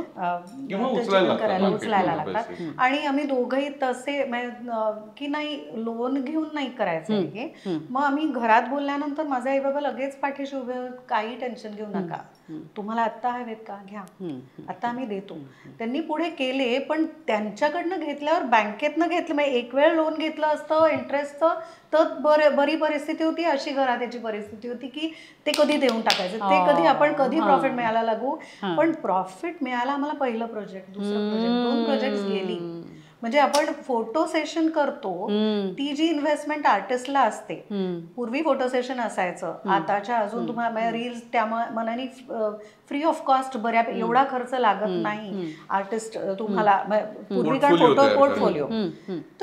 तर तसं मी त्याला म्हणायचे की हो एक प्रोजेक्ट झालाय ना, 6 महिन्यांचं झालंय, पुढचं दुसरं आमचं देवाशपथ झी युवाचं होतं, तुला पाहते रेनी आम्हाला नाव मिळालं, प्रॉफिट नाही हा, नाव मिळालं. आणि लोकांना वाटतं की नाव मिळालं म्हणजे प्रॉफिट मिळाला, आणि जे अतिशय चुकीचं अतिशय चुकीचं. आणि कारण पहिला आमचा शो होता नकटीच्या लग्नाला, जो 156 एपिसोडचा होता. 156 मध्ये काय मिळवणार होतो आपण. दुसरा शो होता तो 273 एपिसोड होते आमचे देवाशपथ. म्हणजे आम्ही शिकत होतो हा, आणि छान म्हणजे खूप सुंदर प्रोसेस आहे. नफा कमी होणं ही आम्हाला त्या शिकण्याची मानधनी फीज होत्या असं आम्हाला वाटतं. We are taking it positively, ह्याच्यात कमी पैशात काम केलं वगैरे असं अजिबातही आम्हाला म्हणणं नाही ना. आमच्या घरचं कोणाकडनं आम्हाला कशाचं प्रेशर नव्हतं. हे आमचे घरचे दोन्हीकडचे खूप पाठीशी, तुम्ही काही काळजी करू नका. नॉट असं नव्हतं की आम्हाला आमचा घर खर्च ते काढत होते, पण जे धंद्यात आम्हाला बिझनेसमध्ये घालायचे होते त्याला नक्की त्यांनी मदत केली, आणि ते पाठीशी उभे राहिले म्हणून आम्ही हे मोठं पाऊल उचललं होतं. आणि तिसऱ्या प्रोजेक्ट नंतर त्यांनाही असं वाटायला लागलं हा दोघं, कारण कितीही म्हटलं तरी देवाशपथ बद्दल चर्चा होती, पण त्याला मासेस साठी नव्हता तो शो, म्हणजे रेटिंग नव्हतं त्याला. पण तुला पाहते रेनी नाव मिळालं, त्यांनी आम्हाला बसलो नाही होत. मग त्यानंतर एकही महिना आम्ही काही करत नाही आहोत, असे बसलेलो नाही आहोत. सतत वेगवेगळ्या प्रोजेक्टसाठी विचारतात. आता आम्हाला चॉईस असतो की आम्ही घ्यायचं का नाही हे. पण हेही मी अतुलचं सांगेन की तो कुठलंही काम घेत नव्हता. नकटी सुद्धा त्याची आयडिया होती, नकटीच्या लग्नाला वेगळा होता शो. देवाशपथ सुद्धा नास्तिक वेगळा शो होता जो चर्चेत होता. म्हणजे तो काही नाही करत गेला. कॉन्सेप्ट त्याची असायची, पण भेटायला मी चल जीत जाऊया, चल जी युवा मध्ये जाऊया, इथे जाऊन भेटूया, या कॉन्सेप्ट विषयी बोल, हे होत गेले. पण एक मोठी आयडियोलॉजी कदाचित इट वर्क, की नोकरी सोडली काय ह्याचं कारण कदाचित मला नंतर कळलं की अजूनही माझं हे आहे की मी असा शो करीन की ज्याचा एपिसोड मला घरी जाऊन सगळ्या फॅमिली समोर बघावासा वाटेल आणि बघायला आवडेल. आणि मी प्रत्येक एपिसोड बघतो. मी कदाचित 4 वेळा बघत असेल, कारण मी एडिटमध्येही बघतो किंवा ह्याच्यातही बघतो. अपर्णा टेलिकास्टलाच बघते, कारण ती म्हणते मला हे नाही बघायचं. पण अजूनही आपल्याला आपला एपिसोड मी कसं ऍक्टिंग केलंय म्हणून नाही, ओव्हरऑल एपिसोड म्हणून, थर्ड पर्सन म्हणून जर का घरी येऊन बघावं वाटत असेल तर ती एक पावती चांगली आहे असं मला वाटतं. आणि तो इंटरेस्ट गेला की शो मधला इंटरेस्ट कमी होत जातो असं मला वाटतं, जे चुकीचं आहे. बिझनेस वाईज तो इंटरेस्ट चालू राहायला पाहिजे. पण त्या कारणाने कदाचित मी नोकरी सोडली असेल की मला मी जे करतो ते जाऊन बघावं असं वाटलं पाहिजे. आणि कधी कधी नोकरीच्या कंपल्शन्समुळे तुम्हाला ही लिबर्टी मिळत नाही, कारण तुम्हाला काही वेळेला इतरांच्या डोक्याने चालावं लागतं आणि ती गोष्ट करावी लागते जी कदाचित तुम्ही कन्झ्युम करणार नाही. पण आपल्या क्षेत्रात मला असं वाटतं आपण आधी कन्झ्युमर असतो. म्हणजे टीव्ही बऱ्याचदा असं विचारतात की हे टीव्ही माध्यमाचं काय आहे, तुमच्याकडे नोकरी मिळेल का. म्हणजे नोकरी नक्की मिळेल. किती तास टीव्ही बघता त्याच्यावरती पहिल्यांदा ठरवणार आम्ही की तुम्हाला नोकरी द्यायची का नाही. पण तुम्ही आधी टीव्ही बघता का, कारण फिल्म अप्रिसिएशन कोर्स केल्याशिवाय तुम्हाला कोणी उभं करत नाही. तुम्ही परदेशातल्या फिल्म बघता, पण डेली सोप तुम्हाला करायचे इतर लोकांची कामं बघता का. तर आम्ही बघणाऱ्यातले निर्माते आहोत. काही निर्माते असं असतात की जे स्वयंभू असतात, ते दुसऱ्या कोणाचंच काम बघत नाही आणि ते आपापल्या पद्धतीने काम करत असतो. आम्ही पहिला एपिसोड काही शोचा तो किंवा कुठली वेळ वेगवेगळी वेळ असेल, पण एकही शो सोडत नाही. पहिला एपिसोड तर प्रत्येक म्हणजे गेले 8 वर्ष आम्ही एकही नवीन एपिसोड बघितलेला नाही असं नाहीये. मजा येते. दुसऱ्याचं काम बघून शिकायला मिळतं, खूप शिकायला मिळतं. करावं काय हे नक्की जास्त कळतं. काय कधी कधी कळतं की अरे आपणही असं चुका करतोय, ह्या नको करायला. हेही कळतं की प्रेक्षक म्हणून बघताना बापरे हे असं झालेलं. तर ह्या दोन्ही गोष्टींमुळे, म्हणून मला असं वाटतं की coming back to your question, की there was a lot of struggle in between नोकरी सोडल्यानंतर. आणि हे मॉनिटरी स्ट्रगल आणि हे तर तो प्रत्येकाचा इंडिव्हिज्युअल मुद्दा आहे, ते आपणहून घेतलेलं असतं. पण अपर्णाला फार दडपण यायचं की अरे हे असं काम तू करावंस का, कोणाकडे जाऊन तू असं का करतेस, तू ह्याच्या वरच्या पोझिशनला होतास, आता तू जाऊन म्हणजे त्याच्यात काही कमीपणा आहे असं मला वाटत नाही. पण त्या फील्डवरचा जेव्हा अपर्णाने ही निर्मिती संस्था आपण काढूया, असं करूया, हे केली, तेव्हा मी म्हणलं की तू प्रोप्रायटर, मी नाही प्रोप्रायटर, मला मालक लागतो, त्यामुळे तू प्रोप्रायटर, मी तुझ्याकडे काम करेन. अशा पद्धतीने आम्ही ह्याच्यात काम सुरू केलं. म्हणजे आता कागदोपत्री आणि सगळ्यात ह्यानी सुद्धा निर्माता म्हणून ऍक्च्युअली अपर्णा आहे. मी क्रिएटिव्ह डिरेक्टर म्हणून काम करत असतो, but I am employed in Right Click Media Solutions under. कारण मी म्हणलं ओपन ठेवूया अशासाठी की वाटलं तर तू कर ना बाहेर सुद्धा, अडकू नकोस आपल्या कंपनीत. हेही करतोयस आणि वेगळीकडे करायला आपण ओपन ठेवूया. जेव्हा केव्हा तुला असं वाटेल की आता मला या शोचा कंटाळा आलाय, पण आता बिझनेसमध्ये आल्यानंतर मी 6व्या शोला असं म्हणू शकते की तुला कंटाळा आलाय म्हणून मी शो बंद करीनच असं नाही. कारण शो चालू जर राहिला तर तो बिझनेस आपला चालू राहिला आणि बाकीची गणितं बसवायला चालू ठेवूया, आपण हायर करूया रायटर्स, आणि मग तो वेगळा शो काहीतरी करायला घेतो वर. यासाठी आम्ही तेही आम्हाला सोपं पडलंय वेगळं ठेवणं, डिमार्केशन करून काम. मला कुठेतरी काय वाटतंय माहितीये, तुम्ही ना सुशिक्षित निर्माते आहात, ज्याची आत्ता आपल्या इंडस्ट्रीला गरज आहे. म्हणजे प्रत्येकाला असं वाटतं की अरे मी प्रोडक्शन केलंय म्हणून मी निर्माता होऊ शकतो, किंवा प्रोडक्शन सांभाळलंय म्हणून, मी ॲक्टर आहे म्हणून मी निर्माता होऊ शकतो, किंवा मी लेखक आहे म्हणून निर्माता होऊ शकतो. तर तसं नाही आहे. तुम्ही सुशिक्षित निर्माते आहात म्हणून कदाचित तुम्ही आपण म्हणतो ना लंबी रेस का घोडा, तुम्ही शेवटपर्यंत टिकणार आहात. कारण आपण बघतोय आत्ता आपल्यामधलेच कितीतरी गळत आहेत. विचार केला नाही, पण आम्ही जेव्हा हा विचार करतो तेव्हा आपण विचार करतो ना की मला एका रिलायबल प्रोडक्शन हाऊसमध्ये काम करायचंय, जिथे माझे पैसे बुडणार नाहीत, मला रिस्पेक्ट हवा आहे. तसे निर्माते म्हणून तुमच्याकडे बघितलं जातं आमच्याकडून. असं कोणी आर्टिस्टकडनं आणि समोरच्याकडनं ऐकल्यावर छान वाटतं. कारण इच्छा तीच आहे की कारण एकत्र काम आम्ही तेच म्हणतो की प्रोजेक्ट करत असताना माझ्या बाबतीत असं होतं, इमोशनली मी अटॅच होते पटकन, पण मला असं वाटतं मी काम करते इथे. 2-3 प्रोजेक्ट्स नंतर कळलं की आता मी जीव कमी लावते, पण मी काम करते आणि माझ्याकडनं अपेक्षित जे आहे ते मी चोख वेळेत, फक्त पेमेंट नाही, डेट्स असू देत. तुम्ही मला किती 8 दिवस देताय का, मला बजेट 8 दिवसाचं आहे, 8 दिवसात मी 12 तासाचं व्यवस्थित काम काढून घेणार. त्याच्यात कोणी हल्लं ना तर मी ते घेऊ नाही शकत. म्हणजे कमिटमेंट्स किंवा आपण प्रोफेशनली नाही वागू शकलो तर मी ती मैत्री नाही करू शकत. आणि त्या ह्याच्यात मी खूप लोक तोडते असं तोडली जातात माझ्यापासनं, हे माझ्या लक्षात आलंय. पण कुठेतरी मी अतुलला म्हणते आपण प्रोफेशनली करेक्ट असू तर नको ह्याचा विचार करायला. त्रास होतोय. एक उदाहरण देतो, ती खूप ब्लंटली ही गोष्ट सांगते आहे. काही पदार्थ असतात किंवा काही पेय असतात ना ज्याला आफ्टर टेस्ट असते. म्हणजे त्याला मराठीत एक्झॅक्टली काय म्हणतात मला माहित नाही. आफ्टर टेस्ट माझ्या अपर्णा बरोबर काम केलेल्या लोकांना, बऱ्याच लोकांना आफ्टर टेस्ट आहे. म्हणजे कामाच्या वेळेला अपर्णा अतिशय स्ट्रिक्ट वाटू शकते की किंवा ती खूप डिसिप्लिनेरियन आहे असं वाटू शकतं की इथे वरती येऊन, म्हणजे कदाचित आता आमचा 6 तास झाला असेल, नाही तर मी 12-12, 13-13 तास सेटवरती रोज थांबायचो. आता थोडंसं कमी झालं आहे. हे डोक्यावर बसतात, हे डोक्यावर बसून प्रत्येक डिपार्टमेंटमध्ये थोडं लक्ष घालतात. पण त्याची गरज असते असं मला वाटतं. हो, त्याची गरज म्हणून म्हणतो. हे एक शापित नातं आहे ना एम्प्लॉयर एम्प्लॉईचं. ते सगळ्या क्षेत्रांमध्ये, आम्ही असं म्हणत नाही की फक्त आपल्या क्षेत्रामध्ये आहे, की तेव्हा असं वाटतं की तो अतिशय कडक डिसिप्लिनेरियन माणूस वाटतो. म्हणजे नेहमी मला असं वाटतं की एखादा माणसाच्या फेअरवेलला एम्प्लॉईज त्या एम्प्लॉयर बद्दल खूप चांगल्या गोष्टी म्हणतात. कुठल्याही फेअरवेल त्याला द्यायचं असेल तेव्हा, त्याला गुड बाय म्हणायचं असेल तेव्हा खूप छान छान गोष्टी बोलतात की आम्हाला नंतर व्हॅल्यू कळली ह्या माणसाची, हा माणूस ओरडायचा त्याला मी स्वतः मॅनेजर झाल्यावरती मला कळतं.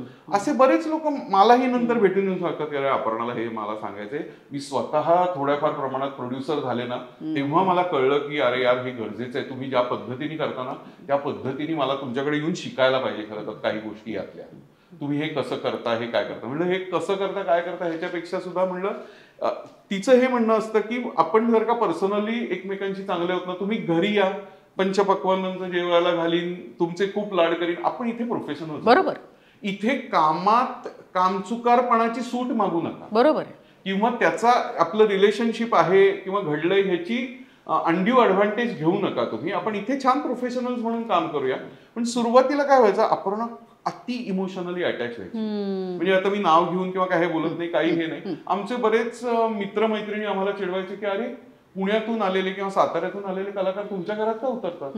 म्हणजे पहिल्या 2-3 प्रोजेक्ट्स मध्ये अगं पुण्याहून कोणीही आलं की मी म्हणायची काय यार, माझी मुलगी पण लहान होती, आहे माझ्याकडे खोली, तू माझ्याकडे राहा आणि इथनच प्रोजेक्ट कर, काही हरकत नाही, वेगळी कुठे. कारण आपल्याला माहितीये पुण्याहून येऊन राहायचं आणि आपल्याला गॅरंटी दिवसांची नाही, इथे राहा आणि इथनं कर.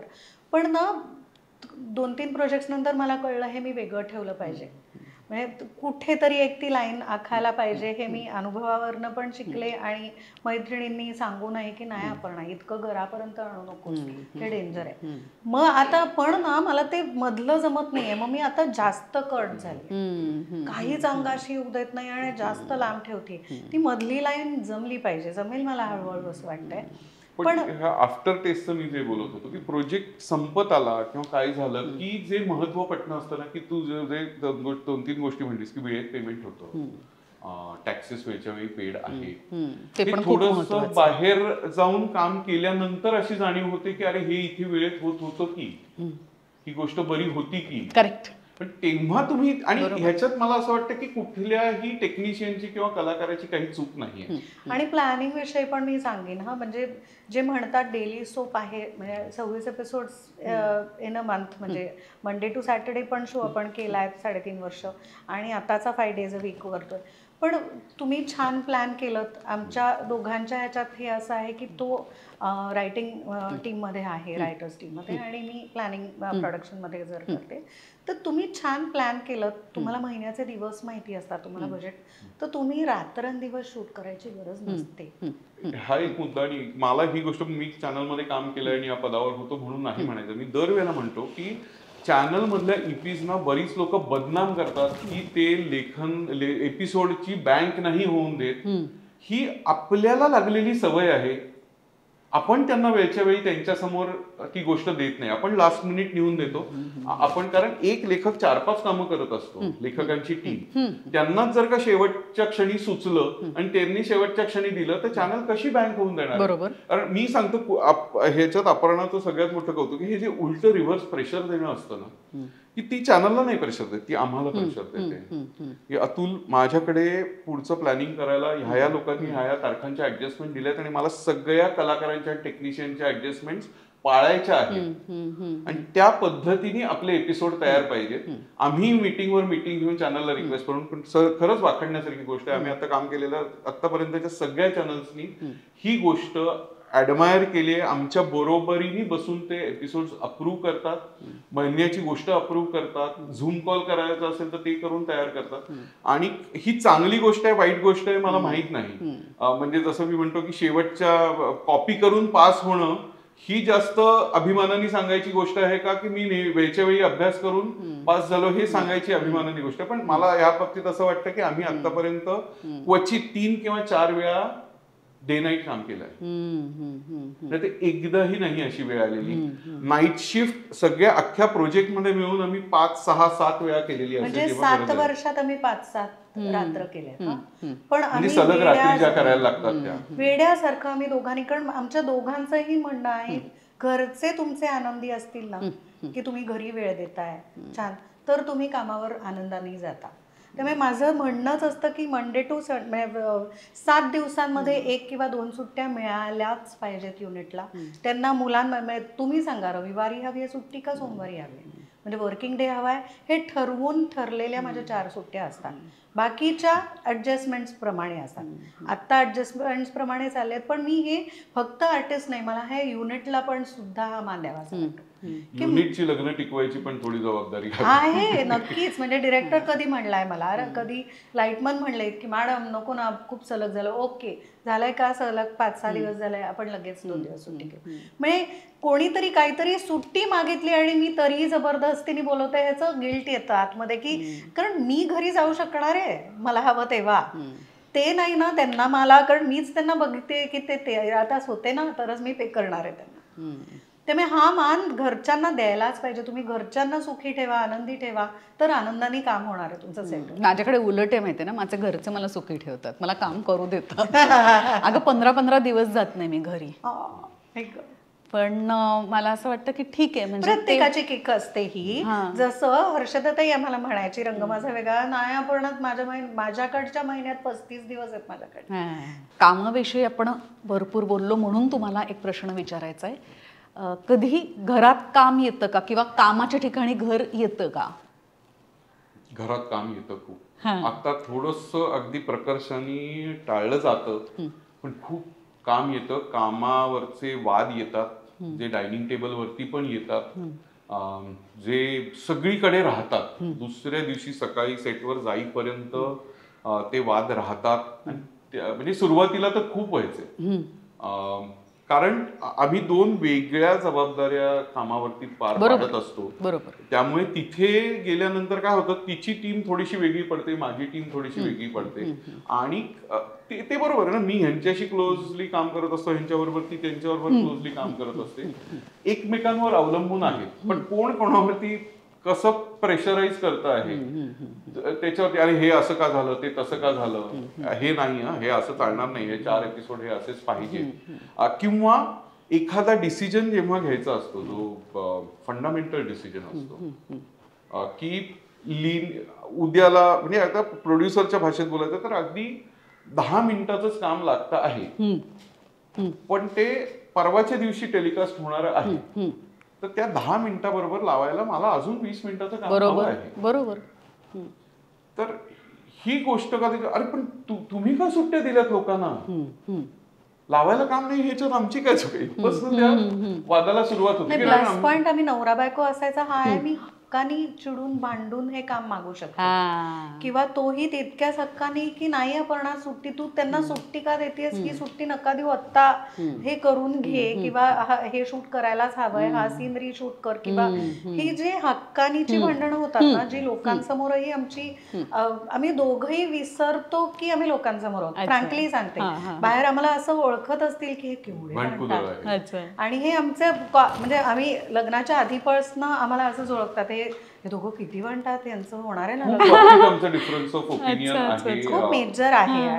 आणि म्हणजे भांडतो, पण आम्हाला त्याची भांडणाची सवय झाली आता म्हणूया, की ते भांडणात लोकांना आम्हाला लक्षात पण नाही राहत आपण भांडलो होतो तेव्हा असं. पण ते डायनिंग टेबलवर जसं आलंय, 7 वर्ष झाली आम्ही आता प्रोड्युसर्स होत, तर लक्षू म्हणजे आमची लेक लहान होती आणि आम्ही 3घच राहतो मुंबईत, तेव्हा असं व्हायचं की तरी ती समोर बसायची आणि तिला काही कळायचं नाही. आता काय होतं, डायनिंग टेबलवर जेवता जेवता आमचा कधी कामाचा मुद्दा सुरू होतो आणि ती जेवून आत निघून गेलीये, अरे अतुल आपण तिच्याशी बोललोच नाही, म्हणजे हे नको करायला, हे आता आम्हाला ती बोलत नाही काय आम्हाला, पण असं वाटतं की नको यार, म्हणजे तिच्याशी थोड्या गप्पा मारूया, किंवा हल्ली मी तिला सांगून ठेवलंय, जरा झालं जास्त तर लक्ष्मण थांबव ना आम्हाला, की आत्ता नका ना, आत्ता आपण बोलूया ना, कारण हे प्रकर्षाने कधी गप्पा मारता मारता कामाचं बोलतोय. आत्ता सुद्धा खूप आम्हाला तू प्रयत्न करतेस कपल म्हणून विचारायचं, पण आम्ही अचानक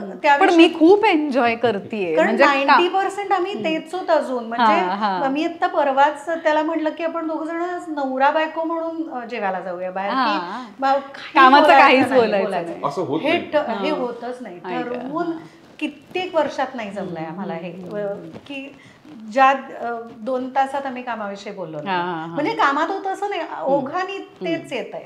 आणि सुरुवातीला आमच्याकडनं काही चुका मोठ्या झाल्या, म्हणजे ज्यांना हे असेल एकाच प्रोफेशन मध्ये एकाच बिझनेस मध्ये जे नवरा बायको असतील त्यांनी हे करावं, आणि हे नंतर डिसिजन घेतला बिझनेस करायला. आधी ना आम्ही असं डिमार्केशन काही ठेवलेलं नव्हतं, पहिलाच प्रोजेक्ट होता, कसा जाणार आहे आम्हाला काही माहिती नव्हतं. चॅनलनी आम्हाला काही लोकांची मदत घ्यायला सांगितली होती, त्यांच्याबरोबर आम्ही काम करत होतो. काय व्हायचं अननोईंगली, जशी मुलं आई वडिलांचा गैरफायदा घेतात ना, मला वडिलांनी परवानगी दिली होती बाहेर जायला, मला आईनी परवानगी दिली होती, कारण आई वडिलांमध्ये थोडंसं भांडण झालेलं आहे, तर तसं सेटवरती पण व्हायला लागलं. हे तर मला अतुलनी परमिशन दिली यायची. आपण म्हणजे अतुल तू याला परमिशन दिली आहे, म्हणजे हे माझ्याकडे मुद्दाच आला नाहीये, पण मी हे कसं अप्रूव्ह करीन, अशा ह्याच्यात ना आमच्यात भांडणं लागायची. कळलं. त्याच्यानंतर आम्ही सगळ्यांना बसवलं आणि आम्ही सांगितलं की हे बघा, हे 25 मुद्दे असतील ना, हे माझ्याकडे घेऊनच यायचे, बरोबर, आणि हे 25 मुद्दे तुम्ही अपर्णाकडे घेऊनच जायचे. याच्यावरती माझी सही नसेल तर ही गोष्ट होणार नाही. मग आम्हाला कळलं की क्लिअर कट डिमार्केशन केल्याने ना थोडंसं तरी आमच्यामध्ये जरा सलोख्याचे संबंध असू शकतात, कारण नाहीतर खूप कठीण जात होतं की सगळ्यांचं सगळं ह्याच्यात सगळ्यांचं, म्हणजे ती प्लॅनिंग करते, तिने एका पॉईंट ऑफ व्ह्यूनी शेड्यूल केलेलं आहे, ते शेड्यूल अपर्णाने सांगितलेले चेंजेस न करता माझ्याकडे यायचं. हे बरोबर आहे का, म्हणलं नाही हे तर काढून टाक, हे तिकडे. मग ती म्हणायची की हे चेंजेस कशाला केलेले आहेत. तर असे आमच्यामध्ये हाफ हार्टेडली खूप ह्या गोष्टी आहेत. मग ह्या गोष्टींमध्ये मी पडणार नाही, ह्या गोष्टी तू करायच्यास, ह्या गोष्टी मी करेन. ह्याचा आम्हाला सगळ्यात जास्त फायदा झाला जेव्हा आम्ही हिंदी शोची निर्मिती करायला घेतली, आणि ते एक मोठं एक्सपिरियन्स होता, कारण त्याचं व्हॉल्यूम, काय नाव त्याचं, ना उम्र की सीमा हो नावाचा शो होता, स्टार भारतवर 1 वर्ष. त्याच्या आधी मी नरेश बोर्ड्यांबरोबर एक शो केला होता, Hindi show, Zee and TV वरती. मला साधारण माहिती होतं. त्यापूर्वी मी हिंदी नट आणि हिंदी प्रोडक्शन हाऊसेस बरोबर स्टार मध्ये असताना काम केलेलं होतं.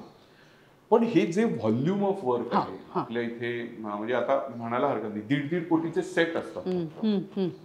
सेटच्या बाहेर जायची गरज नसते. हल्ली मराठीत पण करतात आणि जरूर करावेत असे सेट. मला असं वाटतं लॉंग टर्म मध्ये हे सेट्स खूप कामी येतात. आणि त्याच्यात लागणारं प्लॅनिंग, त्याच्यात जाणाऱ्या ह्या काही गोष्टी, आणि तेव्हा आमचा मराठी रंग माझा वेगळा पण सुरू होता. तर रंग माझा वेगळाचे शेवटचे माझ्यानी जवळजवळ 100-150 भाग हे आम्ही 2 इंजिन वेगळी काढली. अपर्णा वॉज मॅनेजिंग रंग माझा वेगळा कम्प्लिटली, आणि इथे मला तिची ऍडमिनिस्ट्रेशन लेवलला मदत व्हायची. टू सेटअप द शो मला हिंदी शो मध्ये प्रत्येक बाबतीत तिची मदत लागायची की आपण हे असा प्रॉब्लेम आहे, तू हा सॉल्व्ह करशील का, कारण मला चॅनलमध्ये मीटिंगला जायला लागतं. Blindly I to leave it to her. तिची थोडीशी ओढाताण झाली तेव्हा आमच्या बरोबर एक पार्टनर पण होते, ते दोघं मिळून ती गोष्ट मॅनेज करायचं. म्हणजे अशी गोष्ट की एक ते सेट ज्यांच्याकडनं आपण सेटची स्पेस घेतो आणि हे घेतो, तिथे काहीतरी डिस्प्यूट होतं. तर माझ्या मनात एकदाही त्या माणसाला मी अजूनपर्यंत पाहिलेलं नाही. अपर्णाने जाऊन त्या माणसाला भेटून त्याच्याशी आमची काय काम करायची पद्धत आहे आणि आम्ही किती तारखेला तुम्हाला चेक देऊ, तुम्ही का आमच्यावरती विश्वास ठेवला पाहिजे, हे कन्व्हिन्स केलं. आणि नंतर त्या माणसाचा मला फोन आला होता, तुम्ही तुमच्या बायकोला पाठवलं पण त्यांनी चेक पाठवला वेळेत, आमचा वेळेच्या आधीच पाठवला त्यांनी चेक. म्हणलं तेच ते सांगायला आली होती की मराठी माणसं पैसे बुडवत नाही. तर माझ्याने हे डिमार्केशन आम्ही केल्यामुळे, पहिल्या 3-4 प्रोजेक्ट मधून शिकल्यामुळे ते व्हॉल्यूम ऑफ वर्क आम्ही घेऊ शकलो एकत्र. आणि आम्हाला हे कॉन्फिडन्स आला की आम्ही हे इंडिपेंडेंटली सुद्धा फंक्शन करू शकू. अजून एक गोष्ट मला वाटते की बाई प्रोड्युसर आल्यानंतर सुरुवातीला मला असं वाटायचं की मी सगळीकडे लक्ष घालते की दिवसाला चहा किती लागतात, साखर किती, चहा किती गेला, टिश्यूज किती लागले. मी स्वतः मेट्रोमध्ये कांदिवलीच्या मुरबीच्या जायचे, किंवा टाउन मध्ये त्या कुठल्या मंगलदास बोरियाळी नाही काय म्हणतात, टाउन मधलं कुठलं होलसेलमध्ये मिळतं ते सगळं गाडी घेऊन जाऊन सामान घेऊन यायचे. सुनील भोसले प्रोड्युसर झाला होता, तो मला म्हणला पण हे तू काय करतो, चहा पाणी नको बघूस, तू शेड्युलिंग वर लक्ष दे, ह्याच्यात शक्ती घालवू नकोस, ह्याच्यातनं वाचवून तू एवढे नाही वाचवू शकणार आहेस जे तू शेड्युलिंग मध्ये पडलीस. शेड्युलिंग करत होते पण तुझी शक्ती तिथे कमी पडतीये, तू करणं याच्यावर लक्ष देतेस. तो घरात आपण कसं पगार आपल्याला म्हणजे किती हातात पैसे आहेत त्याच्यातनं मला स्वयंपाकघर सांभाळायचे, त्यामुळे मी तिथपासून माझी टिकायची नाही बहुतेक एनर्जी की शेड्युलिंग करताना. मला ते सुनील भोसलेनी सांगितलं होतं आणि मला ते इतकं नंतर अजूनही लक्षात राहतं की सुनीलनी काय काय आकडे आपल्याला पटकन मित्र सांगून जातो, त्या ह्याच्यात त्यांनी सांगितलं होतं ह्याच्यात हे बसवायचं, त्याच्यात ते बसवायचं, आणि ते मी विसरूच नाही शकणार. आणि मला सुनील एक अतिशय हुशार निर्माता हो आहे. नो डाऊट पेपरवर एका ठिकाणी बसून पण ते एक वाक्य म्हणजे हे आपल्याला एक कानाला खडा की मी ह्याच्याकडे नाही लक्ष द्यायचं. 5-50 रुपये तू तिकडे घालवशील पण इथे 0 वाढेल तुझा जर तू छान शेड्युलिंग केलं. Correct correct. त्यामुळे ते मला टिपिकल मी संसार दुसरा माझा चालू आहे हे वाटायचं. त्याच्यात मला मोठेपणा सुरुवातीला वाटत होता. मी किती साखरेत वाचवले ते तो वेडेपणा होता माझा असं माझ्या नंतर लक्षात आलं.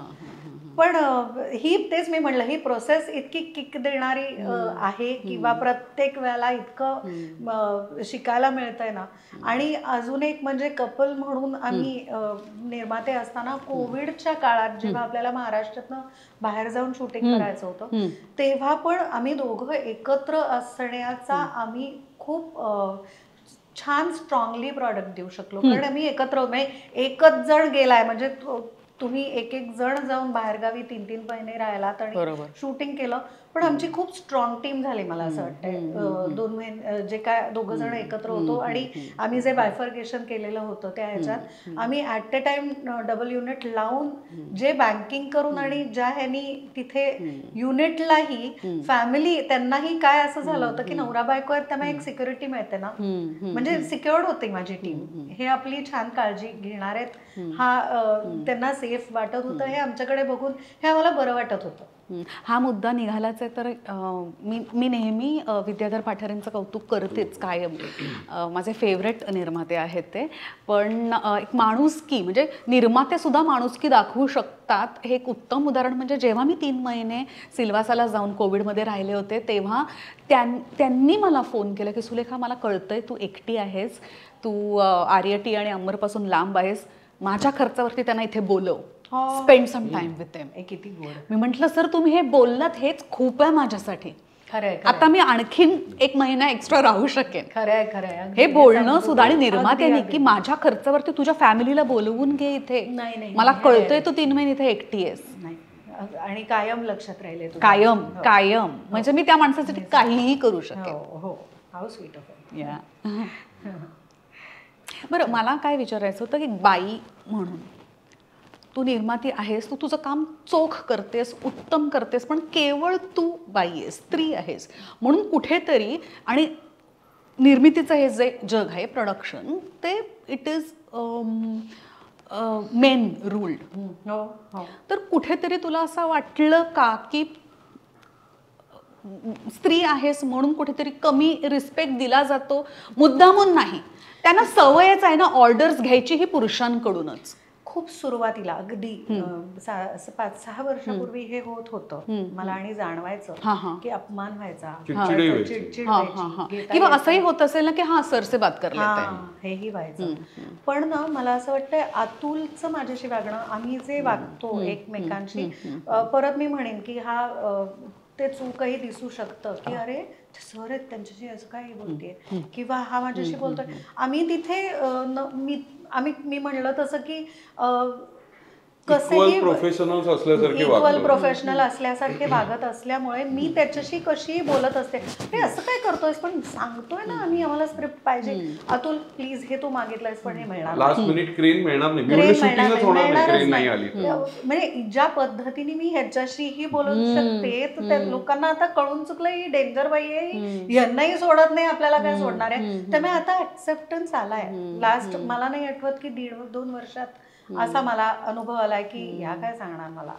पण एक गोष्ट मला ह्याच्यात हे वाटते की आपण मी तुला सांगितली आहे आधी की एक फोबिया असतो ना डोक्यात, आपण ऐकलेलं असतं, आपण असं वागायचं नाही. प्रोड्युसर म्हणून अपर्णा मॉनिटर समोर बसायला घाबरते. कारण एक कोट अनकोट ह्या इंडस्ट्रीमध्ये मालकीण बाई मॉनिटर समोर बसली अशी एक टर्म आहे आणि मग ती तिथे बसून सांगते ती स्टेज अवे फ्रॉम दॅट. ती म्हणते अजून मी क्वालिफाय झालेली नाहीये की मी मॉनिटरच्या मागे बसून काहीतरी दिग्दर्शकाला किंवा कोणालाही काही वाटेल ते सांगू शकेन, एवढी मी क्वालिफाय झाली. ती घाबरते त्या गोष्टीला. बरेच लोकांना ही सवय असते की तिकडे बसून काहीतरी बोलायचं. पण आम्ही प्रयत्न असा करतो, माझ्या हातनं सुरुवातीला तो प्रयत्न नाही व्हायचा, पण मी फ्रेम बघतो, मी डिरेक्टरशी चर्चा करतो, तो फायनल कॉल त्याचाच असतो, पण म्हणून मी म्हणतो की थोडंसं निर्माता म्हणून तुम्ही ह्या गोष्टींकडे पण बघायचं असतं. आणि त्याच्यामध्ये निर्माता म्हणजे फक्त पैसे वाचवायलाच असतो असं नसून की अरे हे अजून मी सांगितलं होतं हे बदललं गेलं नाही का, ह्याचा खर्च करायला कोणी नाही म्हटलेलं आहे, हा खर्च करायला हवा. काय होतं तेवढ्यातल्या तेवढ्यात भागवल्याने गब्बर शाबासकी देगा असं वाटत जे असतं ते तसं नसतं ना. त्याच्यासाठी असलेले पैसे त्याच्यावरती खर्च व्हायला पाहिजे, ते बऱ्याचदा होत नाही. आणि म्हणून हळूच कॉन्फिडन्स बघून ती मला सांगते की अतुल तू एक सांगशील का हे बदलायला हवं आहे. मी नाही सांगणार आहे हे फ्रेम बघून किंवा काही बघून, किंवा मी हे चर्चा करू शकते नाही करू शकते. तर हा एक कोट अनकोट अजूनही माझ्या अंदाजाने हे एखाद्या पुरुष निर्मात्याने केलं तर कोणाला वाईट वाटणार नाही. पण एक स्त्री निर्माती मॉनिटरवरती एखादी गोष्ट बघून ही सांगते, हा अजून एक खूप मोठा टाबू आहे, एक सायकोलॉजिकल प्रॉब्लेम आहे. तो पॉझिटिव्ह निगेटिव्ह मला माहित नाही त्याचं काय आहे. बट म्हणजे मी अपर्णालाही बऱ्याचदा सांगतो की प्रोड्युसर म्हणजे आता काय होतं, नेहमी तू म्हणतेस तसं की अतुल केतकर अपर्णा केतकर हे प्रोड्युसर आहे. अतुलला कदाचित 4 लोक तो चॅनलमध्ये काम करत असल्यामुळे तेव्हाची काही 4 लोक ओळखतात किंवा नाही ओळखत. तर अपर्णाला पहिला प्रश्न विचारतो, मग तुम्ही काय कॉस्ट्युम करणार का? कारण बऱ्याच पुरुष प्रोड्युसरांच्या बायका कॉस्ट्युम्स करतात. ते म्हणलं की नाही, का करणार कॉस्ट्युम, ती प्रोड्युसर आहे, मी तिच्याकडे काम करतोय. पण असं म्हणताना ना असं वाटायचं की हो माझं लक्ष असतं कॉस्ट्युमकडे, कारण आपण मुली म्हणजे बायका ना आपल्याला म्हणजे काही गोष्टी जास्त थोड्या कळत असतात की इथे हे नको करू तिथे ते करत. जसं स्वयंपाकघर लावताना मला कळणार आहेत 4 गोष्टी आठवाल्या बरोबर बसून, पण तो कॉस्ट्युम हे मला भयंकर अपमान म्हणजे अशा आहे की तुम्ही गृहीत नका धरू मी तुम्ही का नाही म्हणलात मला कुठलंही काम कमी नाहीये किंवा कमी नाहीये, तुम्ही लाइटिंग करणार का असं का नाही म्हणत आहात तुम्ही, आता डीओपी बरोबर मीटिंगला असं का नाही म्हणत आहात, म्हणजे असं का तुम्ही इथे मी बाई आहे म्हणून कॉस्ट्युमला. मला फुल रिस्पेक्ट आहे ज्या कॉस्ट्युम्स पण करतात याला, पण त्या करतायत म्हणून मी तसंच करेन असं गृहीत नका धरू.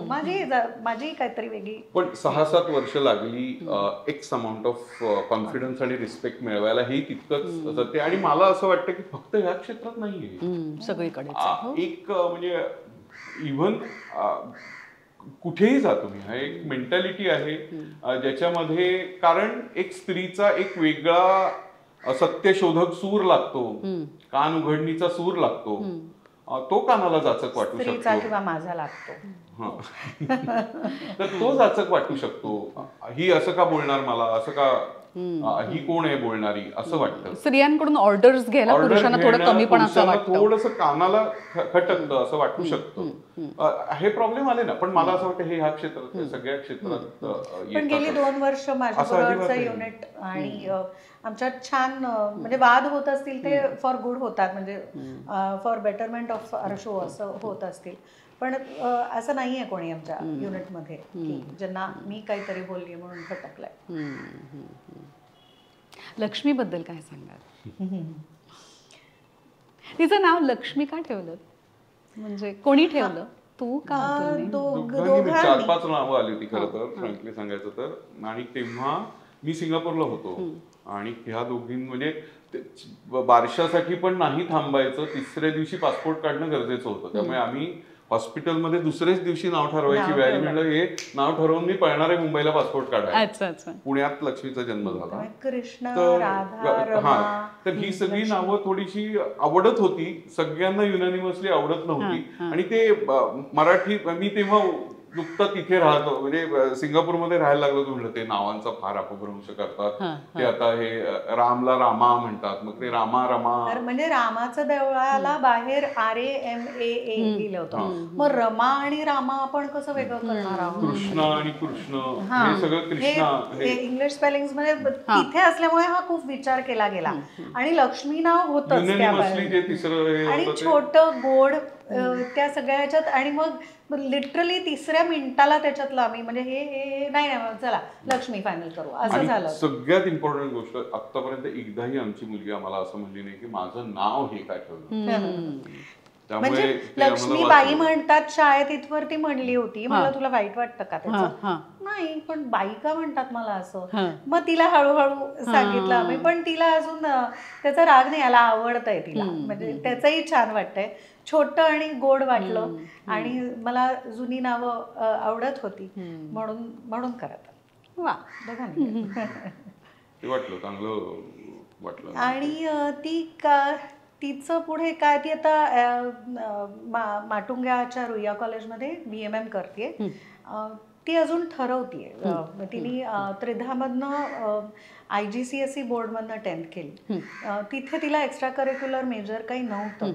आपण ह्या क्षेत्रात आम्ही ह्या क्षेत्रात आहोत म्हणल्यानंतर ती ह्याच क्षेत्रात काहीतरी करेल का त्याचा आम्ही अंदाज घेत होतो. शाळेत एक्स्ट्रा करिक्युलर नसल्यामुळे तिला स्टेज किंवा ह्याचा कधी एक्सपिरियन्स नव्हता. रुईयात तिने नाट्यवलयमधनं केलं, पण ती फार ऑनस्क्रीनच्या फॉर नाहीये हे आमच्या लक्षात आलं. कारण ऑडिशन्स वगैरे आपण इथे बऱ्यापैकी घेत असताना तिने हे सगळं जवळून पाहिलंय आणि ती म्हणली इतकं तुम्ही बारकाव्याने सगळ्या गोष्टी बघता मला नाही आवडणार मला असं कोणी जज केलेलं. आणि मी नाही, I am not ready for this. तिला काय करायचंय ते ती अजून शोधतीये. मास कम्युनिकेशन करते, पण मी थोडंसं जे आम्ही ऑब्झर्व केलंय त्या ह्याच्यात तिला थोडं फ्लेअर ऑफ रायटिंग आहे. तिची मदत ह्याला खूप होते. तिला स्टोरी टेलिंग आणि ऑब्झर्वेशन स्किल्स ती पण खूप बघते. वेगवेगळ्या गोष्टी तिच्या वयाला साजेशा न साजेशा बघते, ती अनालाइज करू शकते गोष्टी. मला फ्रँकली असं वाटतं की तिचा कल थोडासा क्रिएटिव्ह रायटिंग कडे किंवा एनी काइंड ऑफ रायटिंग कडे आहे. पण छान ऍब्सॉर्ब करते, पण it is too primitive to say ती काय करेल. एक गोष्ट नक्की की ती आत्ता तरी she is not willing to join us at all. ती स्वतःला आउट ऑफ प्लेस समजते. ती सेटवर आल्यानंतर एखादा असा खेकडा किंवा एखादी गोष्ट कशी अशी आतमध्ये जाते शेलमध्ये, अजून काय शेलमध्ये जातं. म्हणजे तुमची मुलगी म्हणून मला असे सगळेजण बघत असतात ते मला नाही आवडत. म्हणजे ती आडनाव पण सांगत नाही बऱ्याचदा, पूर्ण नाव पण सांगत नाही. ती शाळेत कॉलेजमध्ये वगैरे लक्ष्मी सांगते, मग चेहऱ्यावरनं ओळखलं तर हो मी त्यांची मुलगी आहे म्हणजे ते तिला ऑकवर्ड जास्त वाटतं ह्यांची मुलगी. म्हणजे तिची वेळ मला असं वाटतं तिला तिचं आता तरी ती सेटवरतीच येतो, नको मी इथे नाही, मी दुसऱ्यांच्या सेटवर जाऊन हे म्हणजे तिला शिकायचं. पण मी वेगळीकडे जाते, मला ओळखू दे नको अशा ठिकाणी जाते, असं थोडंसं आहे. हरकत नाही, मला काही ओढायचं नाहीये तिला, कारण काही अर्थ नाहीये, ती अजून शोधते. आम्ही तिला एवढंच ऍडवाइस दिला आहे की तू कोणाकडेही कर, पण 4 वर्ष तरी रिगरस नोकरी करतो, कोणाच्या तरी हाताखाली काम केल्याने तुला कळेल. कारण फक्त काम करणं एवढं महत्वाचं नसतं, टेम्परामेंट समजणं पण खूप गरजेचं असतं आजच्या काळात. जर का तुम्हाला चांगलं काम यायचं असेल तर ते आयसोलेशन मध्ये येत नाही. या मुलांना खूप आयसोलेटेड स्वतःची रील स्वतःच्या आयफोन आयपॅड किंवा कम्प्युटर्स वरती करून त्यांना वाटतं की आपल्याला यायला लागलंय सगळं, आपल्याला एवढे फॉलोअर्स आले, लाईक्स आले, अमकं आलं तर आपल्याला सगळं येत आहे. नाही, तुम्हाला लोकांमध्ये जाऊन त्यांच्या पॉप्युलॅरिटी काउंट घ्यावा लागेल, नॉट की इकडे. हे आम्हाला तरी असं वाटतं, त्यामुळे आम्ही तिला हे सांगतो आहे. पण पोस्ट ग्रॅज्युएशन केल्यानंतर पोस्ट ग्रॅज्युएशन केल्यानंतर, त्याच्या आधी आम्ही असं म्हणत नाही होती नोकरी कर, शिक आणि नोकरी कर असं माझं म्हणणं आहे. म्हणजे आमची अशी इच्छा होती की तिने कुठल्या तरी प्युअर आर्ट फॉर्म मध्ये डिग्री घ्यावी. आणि हे आमची चूक होती कदाचित. आणि मग नंतर मास कम्युनिकेशन किंवा ह्या गोष्टी मला अशा वाटतात की ह्या होतील पोस्ट ग्रॅज्युएशनला. पण आत्ता कोर गरज आहे. एकही मला पटकन असा माणूस आत्ता ह्या जनरेशन मधला असा मिळत नाहीये की ज्यांनी पूर्ण लिटरेचरचा अभ्यास केलाय, लँग्वेजचा अभ्यास केलाय, प्युअर आर्ट्स मध्ये काहीतरी केलेलं आहे. आणि मला असं, माझी अतृप्त इच्छा आपण मुलांकडनं पूर्ण करायचा प्रयत्न करतो म्हणून असेल कदाचित, पण मला असं वाटतं की असं मी करायला हवं होतं. माझं चुकलं, मी कॉमर्स केलंय. काहीतरी आर्ट फॉर्म मध्ये, आर्ट फॉर्म म्हणजे नॉट आर्टिस्ट्री, काहीतरी लिटरेचर काहीतरी ह्याच्यात केलं असतं तर अजून एनहान्स झालं असतं, तेवढं हे झालं असतं, जे नाही झालं. म्हणून मी कदाचित तिला म्हणत होतो. पण तिने हे पण वाईट नाहीये, हा कोर्स खूप रिगरस आहे असं मला म्हणायचं आहे. आणि हल्ली किती ऑप्शन्स आहेत, म्हणजे हे ठरवायला सुद्धा वेळ द्यायला पण पाहिजे. मला असं वाटतं ज्यांना माहिती नाहीये काय करायचंय त्यांना वेळ देऊया, काय घाई आहे. आणि आता तिला लॉन्च करणार का वगैरे असा प्रश्न आल्यानंतर आम्ही इकडे बघायला लागतो, आम्हाला काय बोलायचं तेच कळत नाही. कारण एक तर आम्ही टीव्ही प्रोड्युसर्स आहोत, आम्ही काही असे मोठे प्रोडक्शन हाऊस असं की असं लॉन्चसाठी आम्ही काहीतरी हे करू आणि या क्षेत्रात आम्ही शिकलो, या क्षेत्रातलंच आम्हाला कळतं हे मला तरी ऍक्सेप्ट करायला काही वाटत नाही. आम्हाला फिल्म प्रोडक्शन मधलं काहीही कळत नाही. सगळे म्हणतात मग आता तुम्ही फिल्म कधी करणार? म्हटलं नाही, मला अजून फिल्मचं गणित कळत नाही, हे थोडं थोडं जमतंय असं वाटतंय म्हणून आम्ही हे करतो. नाही आणि कुठेतरी ना जो स्ट्रगल पिरियड गेला 5-7 वर्षाचा ना, तर स्टॅबिलिटीचा पण आता थोडासा एन्जॉय करावासा वाटतोय की आता तो गेल्यानंतर अच्छा हे आपल्याला कळलंय आणि याच्यात आनंद मिळतोय आणि त्याच्यातनं आपण घरी पण काय काय घेऊन जाऊ शकतोय. खूप महत्वाचं आणि तो आनंद आणि फार मोठ्या उड्या आता असं वाटतंय नाहीयेत आमच्या. We are happy in this वाटतंय. हा पण म्हणून मी त्याला विचारते कारण तो क्रिएटिव्ह आहे. सांगा तुला फिल्म किंवा सिरीज करायची असेल तर एज वाईज आत्ता आहे ते, म्हणजे प्रेशर घ्यायचंच असेल तर अजून 5 वर्ष आहेत. या 5 वर्षात ठरवूया सिरीज करायची, फिल्म करायची, ही 5 वर्ष. 55 नंतर नको प्रेशर घेऊया, म्हणजे तूही नको घेऊस आणि नको देऊया. त्यामुळे माहित नाही, आता आम्हाला टेलिव्हिजनचं गणित कळलंय असं म्हणा. आणि मित्रमंडळींकडनं खूप शिकायला मिळतंय. म्हणजे अभिजित गुरु वेगवेगळे एज ग्रुपचे खरं तर माझे मित्र आहेत आणि त्यांच्याशी बोलल्यानंतर माझा सगळा थकवा निघून जातो. आम्ही एकत्र 2-3 प्रोजेक्ट केले, त्यामुळे शेखर ढवळीकर असेल, अभिजित गुरु असेल, अशी आमची एक त्रिकूट 4 लोकांची टीम आहे जी आम्ही कोर आता काय करायचं पुढे काय नाही, समथिंग इज कुकिंग, आम्ही आता तिघं काहीतरी करू असं आम्हाला वाटतं. कारण सगळ्यांना थोडंसं ह्याच्यापासून वेगळं काहीतरी करूया, ह्याच्यावर एकमतून आम्ही एकत्र काम करायला लागलो आहोत. तर काहीतरी नक्की करू असं वाटतंय. आणि तुला का आपण कधीतरी लवकर काम करूया प्लीज, मला खूप आवडेल. 40 दिवसात आपल्याला पण ते संपेल ना कधीतरी. हो, आपण एकत्र काम करूया. येस. बरं, पूर्वी म्हणजे एक चॅनल हेड म्हणून जेव्हा तुझी ओळख होती आणि मी ऍक्ट्रेस होते, तर तेव्हा मला असं वाटायचं का हा खूप खडूस आहे, हा बोलत नाही, कारण हा खरंच बाहेर बोलत नाही एवढा. आणि आज तू इतकं बोललास, मला बरं त्याची इमेज होते अशी. पण तेच मी म्हटलं बाहेरनं कडक वाटतो, त्याला माणसं नको आहेत असं वाटतं, पण नाहीये. म्हणजे एकदा गप्पा तो एक ब्रेक करावे लागते ना, ते झाल्यानंतर मग त्याला थांबावं लागतं. हाच बोललो आपण तुझ्यापेक्षा. नाही, आणि तेव्हा कसं होतं थोडंसं, तुम्ही जेव्हा चॅनलच्या त्या पोझिशनला असता तेव्हा म्हणजे आम्हाला जे तेव्हा जे डिक्टॅट घालून दिलेले होते, you cannot be friendly and directly मित्र. म्हणजे मी सुबोध, मी चॅनल मध्ये असताना मला माझे जवळचे मित्र होते सगळे, सुबोध काय, लोकेश काय, ह्यांना बोलवू, मी नाही बोलवणार. मी म्हटलं तुम्हाला वाटत असेल तर तुम्ही बोलवा. आणि त्यांना कास्ट करताना मला प्रेशर यायचं. चांगले नट आहेत माझे मित्र, उत्कृष्ट नट आहेत, मी त्यांचा जबरदस्त फॅन आहे, पण त्यांना कास्ट करताना मला भयंकर प्रेशर यायचं. स्मिता मावशीच आमच्या इथे 3 सिरियल्स प्रोड्यूस केल्या. स्मिता मावशी माझी व्यवस्थित तेव्हा रोज त्याच्याशी हे व्हायचं. तेव्हा ती म्हणायची काय रे असं तू म्हणतो आहे. तर म्हणलं स्मिता मावशी मला हे थोडस अवघड वाटतंय ह्यांना विचारायला, तू सोड मी विचारतो. म्हणलं स्मिता मावशी असं करू नको, आम्हाला एक पत्र लिहून घ्यावं लागतं की मी ह्याला. मग तेव्हा मला आठवतंय शिरीष आमच्या इथे नोकरीला होता आणि रुजुताला एका गोष्टीमध्ये कास्ट केलं होतं, तर त्याच्यासाठी एक प्रॉपर पेपर वर्क करून घेतलं. आताशा असं करतात नाही करतात मला माहित नाही, पण तेव्हा आमच्या कंपनीचा असा रूल होता की तुम्ही तुमच्या नातेवाईकाला किंवा एक्स्ट्रॉर्डिनरी काही फेवर करत असाल तर तुम्हाला तुमच्या सिनियर्सची प्रॉपर परवानगी घेऊन हे त्यांच्या कन्सेंटनी करता आहात, ते टॅलेंट वर्थ आहे हे प्रूव्ह करून करायला लागायचं. त्यामुळे चांगल्या चांगल्या प्रोजेक्ट्सला पहू माझी मोठी बहीण पौर्णिमा तो सांगायचा, ताई नको हा, तू तिथे जाऊ नकोस बेटा, तू तिथे काम करू नकोस हा, प्रवाहावर येणार आहे ते. म्हणजे हा सांगायचा नको, मला त्याच्यात पडायचंच नाही, उगाच आपलं नातं आणि ते नकोच एकात एक काही. तो घाबरायचा. ठीक आहे, आणि तो तसा स्वभाव होता आणि मला तसं ते I like to play by the rule book असं झालं थोडंसं. आता वातावरण बऱ्यापैकी ओपन झालं आहे, कारण कलाकार स्केअर्स झाले आहेत, चॅनल जास्त झाले, त्यामुळे हवे आहेत कलाकार ऍट एनी कॉस्ट. त्यामुळे ती एक बाजू. सॉरी जर का तसं वाटलं असेल. अरे नाही, सॉरी नाही, मला आज छान वाटलं. म्हणजे अतुल केतकरांची मी गप्पा मारते तेव्हा कशी आहे इतपतच. हा, कदाचित हे पण नसेल विचारलं.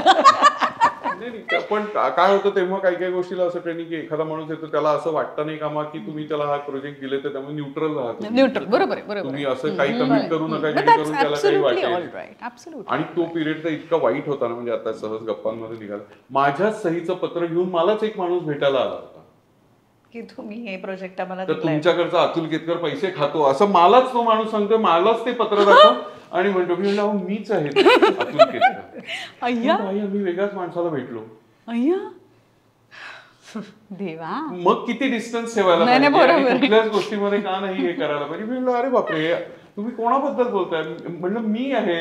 तर नाही हो, तुमच्या इथे आहे तो काम करायला. म्हणलं मीच आहे तो, मी माझं लायसन्स दाखवू का. अय्या अय्या. आणि ते खोटं लेटर हेड, खोटं पत्र. त्याच्यानंतर काही लोकांनी नाशिकमध्ये ऑडिशन्स घेतल्या. त्याच्यानंतर आम्हाला सांगितलं की तुम्ही ह्या गोष्टींबद्दल खूप सजग राहायचं. आणि कारण अजूनही हे सांगतात की आता काय फेसबुकवरनं तुम्ही डिनाय करू शकता एखादी गोष्ट कुठल्याही सोशल मीडियावरनं की माझा हॅक झालाय अकाउंट, मी ह्याला कारणीभूत नाही, मी अशी ऑर्डर दिलेली नाही. त्या काळी तसं नव्हतं. त्यामुळे ते असं विचित्र बॅकफायर व्हायच्या काही गोष्टी. त्यामुळे एक डिस्टन्स ठेवून वागायचं असं होतंय. मज्जा आली तुमच्याशी बोलून, खूप बरं वाटलं आणि खूप छान गप्पा झाल्या. आम्हाला पण खूप छान वाटलं. Thank you so much. Thank you. Sulekha, तू विचारतेस आणि तुझा खूप छान ऐकायचा कान आहे. तू इतकी करेक्ट छोटासा प्रश्न विचारतेस, मला खूप बोलता येतं आणि ऐकायला पण थँक्यू. Thank you so much. मजा आली आम्हाला बोलतं केल्याबद्दल अरे बापरे. आणि तुम्ही सगळेजण ऑलवेज पाहत राहा दिल के करीब, अग्ग आणि आहो.